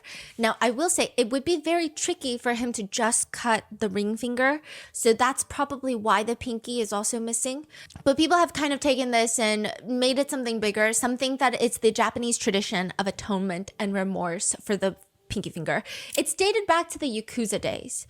So back then, when the Yakuzas were heavily around, they would cut off a tip of their own pinky as atonement, as remorse. It's almost like this is how you ask for forgiveness. Or when there were Yakuza wars, they would cut off the remaining people who are now going into their Yakuza. So like, let's say Yakuza A takes over Yakuza B. Members of Yakuza B would have their pinky finger taken off, because it's very hard to hold a sword, a katana, if you have your pinky finger chopped or like severed, because it'll slip out when you're fighting. But I don't know. I mean, I think that it genuinely just seems like logistically it would be very hard to take the ring finger without the pinky finger, so he just took it both. It might be easier that way. But where is it? We don't know. If he did keep the fingers as a trophy, wouldn't the police have found them? Would he dispose of them after the body was found? But that would be very risky, because I'm sure the police are watching his every move. Was it before the body was found? And if then, is it in Santa Barbara? One person writes, the current theory that David kept Celeste's 2 fingers as a trophy makes me hesitate. I work in medical psych. He just sounds like a narcissistic kid, not a genius. I honestly think he took them to Santa Barbara and launched them off a cliff or into the woods. That's it. I think his thought process was, now no one will know we knew each other, because he's a complete dipshit, not a mastermind. People want him to be this deep, calculating killer. His lyrics were all the same and they were basic. The way he spoke in interviews sounded like a high schooler who just discovered new words he could use. He's not that guy. And honestly, if he actually kept them as a trophy, we would already know, because at some point in some video, they'd be sitting in the background or hinted at, because any attention is good attention to someone like him, and he can't help himself. He's not intelligent. He's just a moron who thought he could get away with it. Exactly. So if he's not keeping Celeste's remains as a sacrifice or some sort of sick trophy, what was his plan? One person theorizes, I think he put her body in his trunk intending to dispose of it, but after the nasty work of dismembering, her being in the trunk felt gone enough that avoidance kicked in. He meant to dispose of her, but at any given moment, it was easier to just pretend the problem didn't exist. He had other cars to drive, plenty of friends and activities to distract him. Maybe he hadn't settled on a spot he felt confident about. Plus, once the body is out of his hands, he can't control the situation. A random body out in the woods or in the desert, dug up by animals, may not be reported in the news, and he may have no idea she's been found. In his trunk, he stays in control, or so he thinks. Days turns into weeks, turns into months, and then nothing bad happens. Just a few parking tickets, no big deal. I mean, they haven't towed the car yet. Why would they now? The murder victim in it becomes easier to ignore each day, especially with the album dropping and the upcoming tour to think about. The smell isn't so bad, right? People probably think it's roadkill somewhere before the breeze carries it away, right? One person comments about the smell. I don't know. I smelled a dead body after just a few days. It was summer in a hot apartment, and I had to throw out my clothes and scrub myself raw in the shower because that shit permeates your nostrils. We also don't know when the body was moved to the car. The prosecutors hint at the fact that they think the body has been in the car since dismemberment. But a lot of people just don't understand how that's feasible in any sense of the word. When was the body moved to the car? Is it true? Because August 27th, 2026, by this point, it would have already had multiple hot days in Los Angeles. Parking enforcement had chalked the car. Do you remember that? They had come out and they chalked where the car was positioned, and there was no odor complaint. And like, the parking enforcement officer was close enough to mark tire positions on August 27th, but apparently they didn't report any sort of smell. By September 8th, the smell triggers a police call. Details after a body was found inside a car at a Hollywood tow lot today. There's no immediate information about the identity of the person found inside. They just don't understand how she was kept in that trunk for that long, and how nobody could even move the car, how nobody smelled it before and called the police. And then suddenly it goes to the tow yard and now there's flies. Like there weren't flies circling the car before. It just doesn't make sense to a lot of people. Even when they're towing the car, wouldn't the tow truck driver sense it first? Unless maybe there was just like a random heat wave, but even that doesn't really make a whole lot of sense. Some people think that he actually placed her in the trunk purposefully to try and speed up decomposition, and that goes back to the burn cage. The burn cage that he ordered, it seems that he kept it still in the box, according to the PI. So why didn't he use the burn cage? Some people think that he was waiting for her to decompose because it would just be easier to try and burn the human bones into ash. Now, some people think, no, he got the burn cage and then he realized he couldn't use the burn cage because burn cages require very specific outlets. So that was like their whole argument of like, I've worked with burn cages, like you can't just plug it up into a standard 120 volt home outlet. I will say the specific burn cage he got is not even power generated. So it's like a steel containment box. You put in all your rubbish, you light it on fire, and then you just wait until it burns out, or you have a hose and you hose it down. So he wouldn't need any sort of electrical power. Or maybe he just realized burning anything in the Hollywood Hills would instantly cause a lot of attraction and attention. And that's my point. I don't think he used the burn cage because in my head, I was like, in the beginning, I was like, why the fuck he just... But it's LA in the summertime. Any fire going on, because you got to think about the Hollywood Hills fires. Yeah, they be on that, right? Yeah. And he used to live in Texas. Down south, we used to burn shit. Like I used to go out to my grandma's house all the time out in the country, and they got a big burn barrel, and you just throw your trash in a burn barrel and let it. Now things have regulated and changed recently. You know what I'm saying? Recent years, but people burning stuff in barrels and things like that, it's not uncommon. Yeah. But I really think he thought like, oh, I can burn her, and just went ahead and bought it. Because you know how you be like, I impulsive buy. I think of something and I'll be like, oh shit, let me go ahead and buy that. You be like, yo, really think before you purchase. Like, give it time and settle in. You think of something, you like, oh, buy. Then I get it and I'll be like, damn, I could have did this and you like, see, if you just had stop being so impulsive. And that could have been him. He impulsively bought it, thinking, okay, let me go ahead and buy it. And then when it gets here, he's like, oh shit, I didn't really think this all the way through. I can't just take this back because, for one, he's in a Tesla. How he's going to take it back to the Amazon for a drop-off? It's big. Also, he got less body in the car. But he has other... Teslas. It was another Tesla. Yeah. I don't know if that looks too big to fit in the other Tesla, though. It was that... Oh, okay. From just the image of from what I saw. I don't know how big it is for real. But that's what I was thinking. I was like, no, just if his ass started burning something in the Hollywood Hills, I think they would have reported it. Yeah. And the firefighters would come immediately. I don't know. One comment reads, the fact that the fucking pool was still in his house is the final piece of evidence I need to know that he simply was a dumbass. No longer, maybe he had a plan and ran out of time. Nope, just plain stupid. That could have been thrown out and long gone in a landfill, yet the idiot kept it. Yeah, there's been a lot of speculation about that because people are arguing, well, if you throw out the entire inflatable pool, it's just very difficult. Someone's going to see it. They're going to notice blood on it. Other people are saying he had a lot of time. He could have slowly cut the pool into small shreds. So you telling me they found the pool in the house? I didn't know that. I didn't know it either. I don't know a lot of details, but yeah. Hold on. So he still had the inflatable pool? That would also speak on the smell as well, because it could possibly still have blood inside that. And old blood would start to smell as well. What the fuck this... So again, I'm so fucking confused, bro. I guess you'll have to look, but I'm gonna watch the court case. Hopefully, we could be streaming by the time his court case, and we can all watch the court case together. We do still plan on streaming, but it doesn't make sense. You get what I mean? Like, some of the stuff he does, it just doesn't add up. It doesn't make sense, and even because also in my head, I'm still like what Stephen Fisher said. There's no evidence of blood traces in a garage. So I'm like, well, the prosecutors believe, and I'm like, bro, what are we? It doesn't necessarily mean there's no evidence. It's just he didn't see or find anything when he went. Yeah, But again, the luminol tracer, you can be able to still pick. Did he do that? But even if they spray, you can still come behind them with a blue light, right? And still.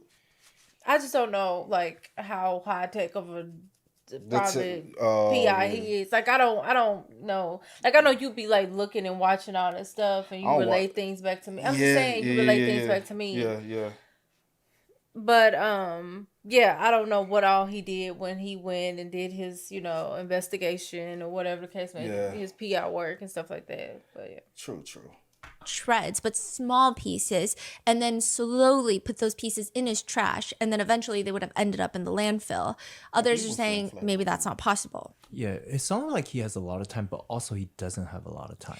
Yeah, he has enough time to hang out and relax here and there, but he is on tour a lot. Yeah. He does have a lot of contractually obligated things that I think he must do. Even, the live stream the day after killing Celeste. I think one of the things is some people think that it's him showing off to the world like, hey, I'm just going to live stream as normal. I actually think that he's probably contractually obligated to live stream if he was releasing some sort of Fortnite locker, and he was, the whole point of the story was he started as a Fortnite streamer. Mm-hmm. Yeah, or these are probably already pre-planned. Yeah. Right? Mm-hmm. So canceling would be more suspicious. Yeah. Maybe. Yep. So, I mean, he has time. He doesn't have a lot of time. I don't know. It's just, it's odd. I think a lot of months had gone by, but I don't know what's going on. Some people are really confused why David left Celeste's head and torso inside the body bag and then left the rest of her limbs inside of a trash bag underneath, whereas he could have placed the limbs in the body bag as well, or at least placed the trash bag inside the body bag, but maybe it was the confinement of the front trunk. The autopsy notes that she was liquefied, which the body bag seems to have kept the liquids in. There's also debate about the PI that was hired by the homeowner, and I'm going to go in, do a whole deep dive into him in a second, but he went into the garage and he's just really confused. Can you tell me where did this PI come from? What part of the timeline is that? So right after Celeste's body is found, the homeowners, because that house was a rental home in the Hollywood Hills, the homeowners are so taken aback because they didn't know David was living in their house. The home was leased under David's manager's name. So they're like, I thought a guy named Josh Marshall was living in my house. Why the fuck is this guy named David living in my house? And they found a body in his car? I didn't even know he was living in our house. The homeowners have young kids. They decide, this is so stressful. We don't even live in the state. We're going to hire this private investigator. And we just want to know exactly who's been in the house, what's been going on in the house. We just want answers, because if we ever go back to LA with our children, we don't want to stay in this house. We don't know what's going on. We don't know. So they hire this private investigator, and he had access to the house almost immediately after the police searched it. David quickly moved out, obviously, right after that. He moved, I guess, to that house in the Hollywood Hills. But the police took pieces of evidence, but they also left a lot of things. David also left a lot of things. They left a lot of furniture. David left some SD cards that the PI has been going through. There's been nothing particularly damning, except there are some photos of Celeste, when they went to what appears to be Santa Barbara to take pictures. It's a very scenic place. Yeah, there's the last time that they were taking pictures together was in January. There's a little bit of small nuggets the PI has been releasing. He's been doing his own research. Some people don't really like this PI because he is pretty vocal with pointing the fingers at people. Really? Yeah, okay. Some might say with reckless abandon. Some might say he's just passionate and he's keeping this in the news. I don't know. I guess it's up for you to decide. But he has been hired and he released pictures of inside the garage. And that's how we know the exact burn cage. The prosecutors just said burn cage. Mm-hmm. The PI actually released pictures of this burn cage months ago, but nobody knew what was going on. He was just like, hey, the PI done right. Burn cage. Actually released pictures of this burn cage months ago, but nobody knew what was going on. He was just like, hey guys, I found a burn cage in the garage and chainsaw. He found a chainsaw as well. There was no, obviously, tissue or anything on there. It was just chainsaw packaging. It was in the garage, and it had not been used. It still had the protective shield over the chain itself. But, there it is with a burn cage, and you got to wonder what this plan was. So the weapon was not found, right? I think the police probably took it. Oh. Yeah. So he's like, I found this, and I found the burn cage, and I just can't comprehend why David would need it, because this is a rental home. He's not fixing anything up. He's not doing landscaping. Mm-hmm. Why would he need these things? Nobody knew until the prosecutor's brief came out. Mm. So that's how we know the exact brand of the burn cage. Now, the big thing that the PI has been saying is he just doesn't understand, because once this prosecutor brief drops, it's like, oh, he did this in the garage with the inflatable pool. That's literally what the prosecutors have told us. The PI is saying, when you guys came in and searched the house, I mean, you did not crime scene the shit out of this place. Like, they did some luminol tests, but it didn't seem like this massive operation where a full dismemberment took place in the garage and you guys are locking everything down. Like, you guys were pretty in and out quick. He's also saying the garage is 2 stories tall. If there's any sort of spatter, that would be really difficult for David to clean, and David doesn't look like a good cleaner. On top of that, the floor of the garage is like brick. It's like the craziest garage floor I've ever seen in my life. It's like the side of a house. It's brick. There's so much grout. There's so much brick. Oh, so it's hard to clean. Yeah. So he's like, I just don't understand how this happened in the garage. If it happened in this garage, that is like 15-foot ceilings. It's 2 stories high, that garage. To clean that up would be a mammoth. And there was no evidence of like cleaning supplies bought or anything like that. No. The PI has been saying, I think he killed her in Santa Barbara. I think he did this in Santa. So there's lots of what? Which a lot of people are like, maybe he shouldn't put out these crazy theories. So there's. And I think that's one thing you were saying before is he's speaking too much. And honestly, me, like, my biggest thing is, all right, what is this guy's record? I used to do one of my old jobs. We used to pick up this guy. That's what he did. He was a former police officer turned private eye, and so I used to have conversation with the guy all the time about his job and stuff. So, what is his credentials? Like, how deep of a private detective is he? You know what I'm saying? What is also his background? Was he a former police officer? Like, do he understand crime scene? Yeah. Anybody can go in private eye. One of my homeboy. That's what after we graduated college. He's a criminal justice major. That's one job he was going into, was criminal private detective. He was like, hey, I got a Camaro. They told me I need a different car because my car is standing out too crazy.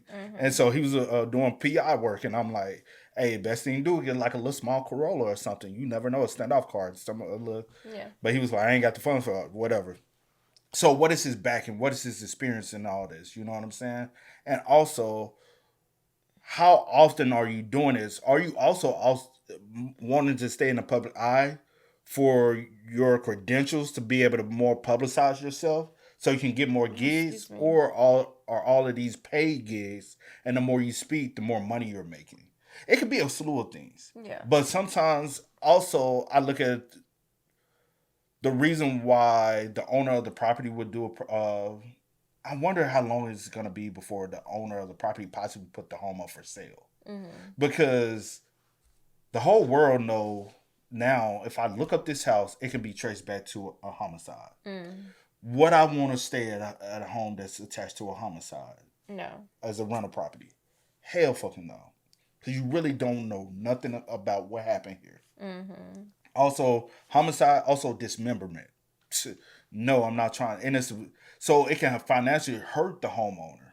So I have heard a lot of people say, hey, it could be, Steve, not saying just hypothetical, but it could be that Steve Fisher's trying to remove the murder or the dismember far away from the home as possible for the person who hired him.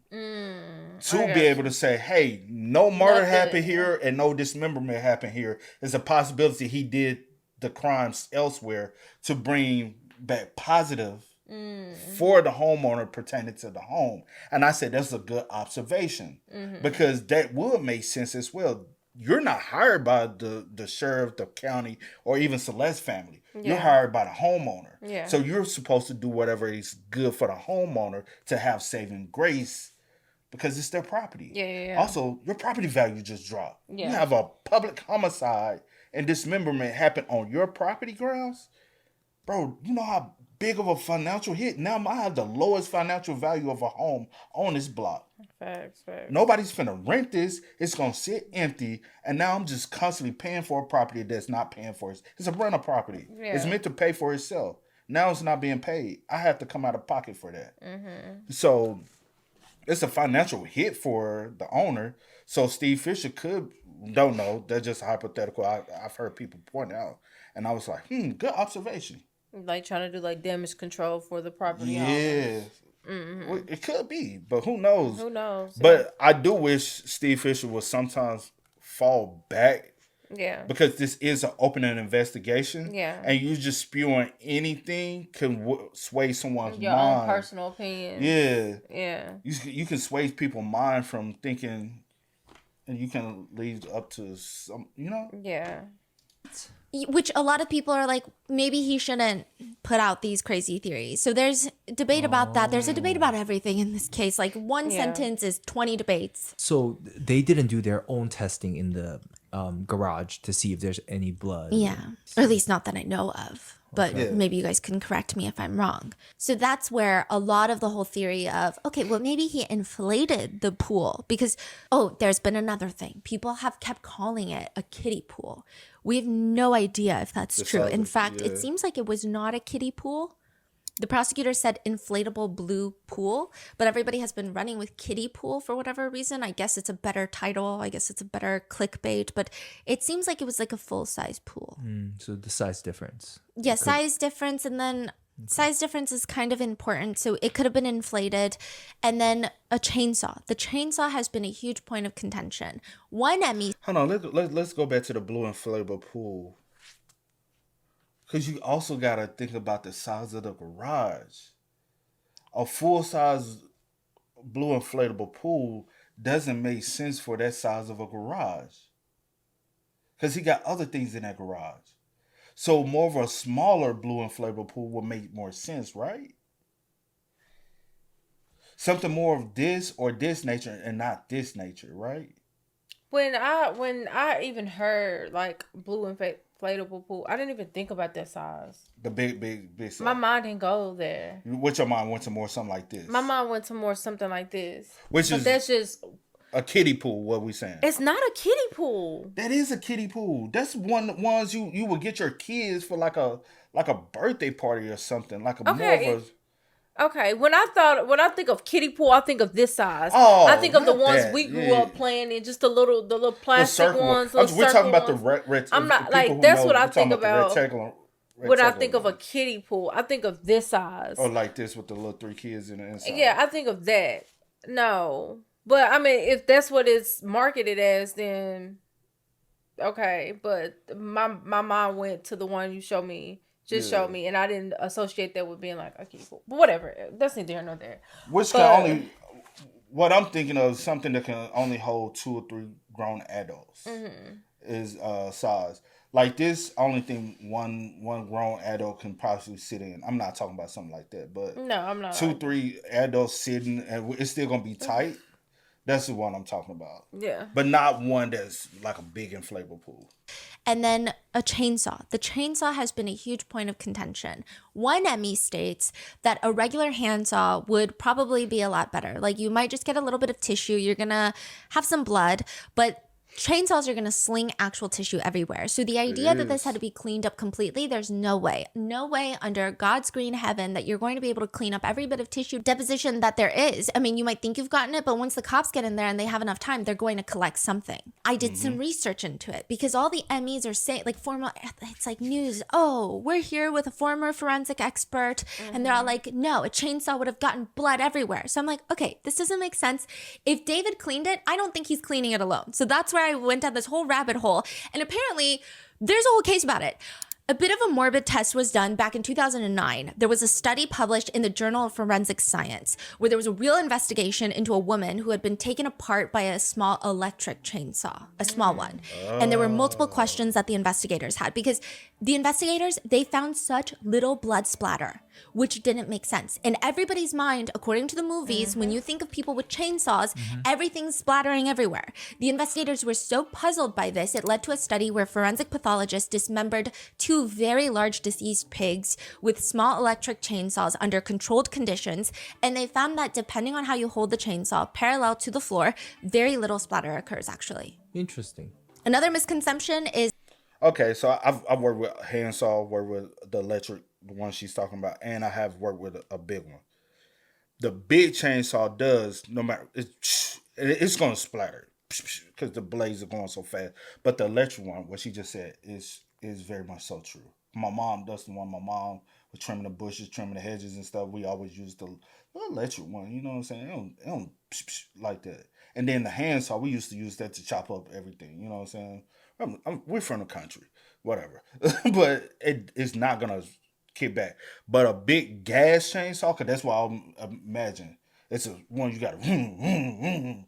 My dad, you know what I'm saying, working with my dad and stuff when I was a kid, that does kick when you're using it. It is going, you know. But the electric one. Which one do y'all know which one he had? True. I have seen the box, but I can't remember the box. I swear I think Steve Fisher showed that. Is that the chainsaw would get jammed, which doesn't seem to be the case even with the tiny electric chainsaws with the pigs. So those were the findings that they had, that even the small ones can cut through large carcasses without much difficulty, thus disproving, I guess, all the movie effects of Texas Chainsaw Massacre. And all the experts making comments right now. Yeah. Right? Yeah. But again, you would have to hold it in a very specific direction. But I guess that might be what makes sense in this, so that there's not blood splatter everywhere. Because I think that is posing as a big question mark. And everyone's like, maybe he killed her somewhere else, which I feel like the police would know that. However, I would imagine timing would also be important. Prosecutors believe that David dismembered Celeste 12 days after her death.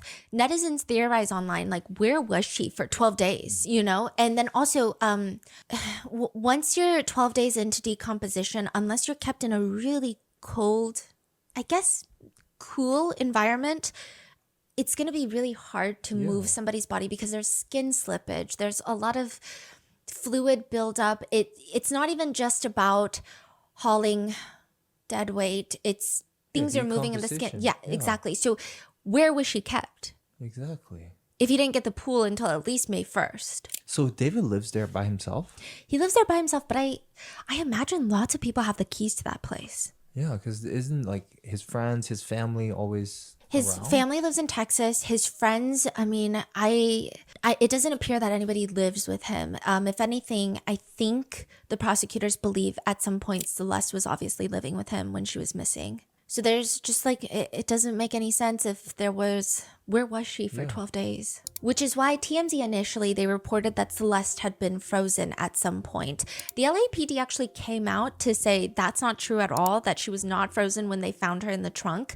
But that wording is also interesting, of not frozen in the trunk when, you know, there's no evidence that she was frozen recently. But if she had been deceased for so many months, maybe she had been frozen the first 12 days. There's lots of confusion there. Though I will say, I usually take everything TMZ says with a bag of salt. And if he's just ordering things on Amazon, why is he not ordering any cleaning supplies? He doesn't strike me as someone who stockpiles cleaning supplies. He doesn't seem like the type that he opens up a cabinet and he's like, I got 12 vacuums and I got all the Lysols and the Cloroxes. I have everything. So he didn't Postmate it. He didn't order it on Amazon. Maybe he went to the store and paid in cash, but that also doesn't seem like him. He's Postmating a shovel to his house. I don't think that he's going to go to a store and buy Clorox wipes. Right. So you're wondering how come there's not much sign of cleaning? Yes, but also maybe that's where the smell is coming from. Maybe he kept her inside the house in one of the bathrooms for 12 days and then moved her to the garage to dismember her. And there could be remnants of the decomposition scent that he did not thoroughly clean, and it's just been lingering inside the house. So rather than the very morbid conspiracy that she was kept in the house, her remains were kept in the house up until like July, perhaps it could be that he just did not clean well. Yes. I don't know. People are just saying, it's irking me that she wasn't frozen. That's what people are saying. People are saying this seems virtually impossible. Nothing makes sense right now. There has also been the very big discourse about whether or not she was pregnant. The autopsy report reads that it was unclear whether or not she was pregnant. That's just how they have to write it. Because if they don't have definitive proof that she was or was not, they can't definitively say one way or the other. However, there was no fetus found. Her ovaries were an appropriate size. There was no trauma that they could find, at least at this point in the decomp. So there's no indication that she was pregnant at the time of her passing. But a lot of people have inflated unclear to, oh, she probably was. But that also doesn't mean that it hadn't happened before. So remember those Discord chat logs. David was in the Discord asking questions like, what should I name my kid, guys? Deleted user who people believe to be Celeste is writing, guys, I think I'm pregnant. Investigators have found messages between David and Celeste where they talk about, quote, sex, pregnancy, abortion, and the use of Plan B emergency contraceptives. There are also explicit photographs documenting and corroborating their sexual relationship. And at one point, March 2025, so a month before she's killed, she messaged him, "All we do is have sex and just hang out, man. I want more than that for myself." They also found a lot of CSAM in his phone. Court documents listed as the description of photographs depicting the victim naked, as well as while she was engaged with defendant in sexual activity when she was 13. The evidence does constitute as CSAM, and just to give you even more context on how depressing this news is, when she was found in the trunk, she still had braces. I mean, she's like, everyone wants to say she's 15, or they want to say, oh, the girl or the woman found in her, the young lady. Yeah. She's like a baby. She looks like a child. She had braces during the autopsy. There are reports that they found 40 terabytes of CSAM, which even any trace of CSAM, I think people should get life in prison, but we don't know how much CSAM exactly was found in his device, and whether or not it's just Celeste, or if there's other victims, or if he was purchasing and downloading CSAM from the internet, it's unclear. It's been getting misreported as being 40 terabytes of just CSAM. The deputy DA, Beth Silverman, who's on this case, says David's iCloud account contains, quote, a significant amount of CP. She says they have about 40 terabytes of evidence and data, but she doesn't directly say how much CSAM there is. Okay, so it's not 40 terabytes of CSAM. Yes, which, I mean, 40 terabytes of data evidence is a lot, but it seems like it's going to be a huge case with a lot of discovery. But we just don't know how much CSAM. Like, to be 40 terabyte, I'm just trying to picture, it's got to be a lot of, like, videos or like large files or photos. Like, you can't, you know what I mean? Like, that's got to be... Yeah, I'm assuming... reach that amount. I'm assuming he has tons of audio recordings because but the audio file's not that big, bro. Videos, audio. It's gotta be videos. And they did wiretap his phone. We're gonna get into all of that. I don't know if that's included in the 40 terabytes because they haven't gone through most of it. So it's just a little bit unclear. They might have even more evidence, but yeah, there must be a lot of videos. Yeah, there's videos. Because audio files are not text that big. and code data of like locations, that doesn't really take up that much space. Yeah. There were then conspiracies that David maybe filmed the entire killing and that was categorized in with the CSAM and that there's a snuff film out there. But I mean, some of the conspiracies have really gotten out of hand with that. DA Hockman, when he is asked about why this took so long for an arrest to be made, he states that, quote, "I think the police chief got it right, that in a situation where you don't have an eyewitness account, or we can't point to a video that shows the killer killing someone, you have to go through very rigorous and thorough investigation to look at all the digital and forensic evidence. You have to speak with witnesses often who are cooperative and some who are not cooperative in order to obtain all the information necessary to decide who did what, when, how, and what their mental state was at the time." Some people think that that last sentence is very interesting phrasing. In order to obtain all the information necessary to decide who did what, when, how, and what their mental state was at that time, which could be very just generic language of like, this is how we conduct an investigation, of we're trying to figure out who, when, what, where. Like, these are the investigative answers that we're trying to get to. But some people say it sounds like vague language where it almost sounds like maybe more than one person was involved. But that is where I leave you with part one, and the part two for this is going to be up. We're going to be talking about all the people that have been pointed as potential accomplices by the internet, as well as David's attorneys who they've represented before, what it seems like their defense strategy is going to be going into the preliminary hearing that's happening in June, and what even is going to be happening in the preliminary hearing. So with that being said, stay tuned, stay safe, and I will see you in the next one. I say that just pertaining to the last bit. I know this video longest. Go ahead. No, I'm laughing because of you. But, I just looked there. I didn't realize how long it was. But go ahead, talk. No, because never mind. But just from my legal class I had to take in college, legal wording can be very confusing, very vague. But the vague can be very specific for what they're trying to insinuate or say. So it is very hard to sometimes understand what a fucking lawyer, or because they are all lawyers, what they're meaning. Because even in my law class, like sometimes I call myself like saying "hun" to a lot of things, and we'll have to ask the professor, and she'll be like, "Yeah, that's one of," and she'll have to be like, "You got to kind of understand how to read between the lines and kind of see how they, I guess, paint the picture without sometimes the vagueness leaves open for assumption, and it gives them room to be able to direct and be like, okay, because again with this case, I really think they're not trying to show their hands. Yeah. And I think they have left a lot for the mind to paint a picture with disclosing the information that they have disclosed. And then when we get to trial, they'll be able to really, bam, this is what. Yeah. And some people are going to be right. Some people, a lot of us going to be wrong with our assumptions. And that's just the legality of it. But I think they purposely did things to allow our minds to wonder what.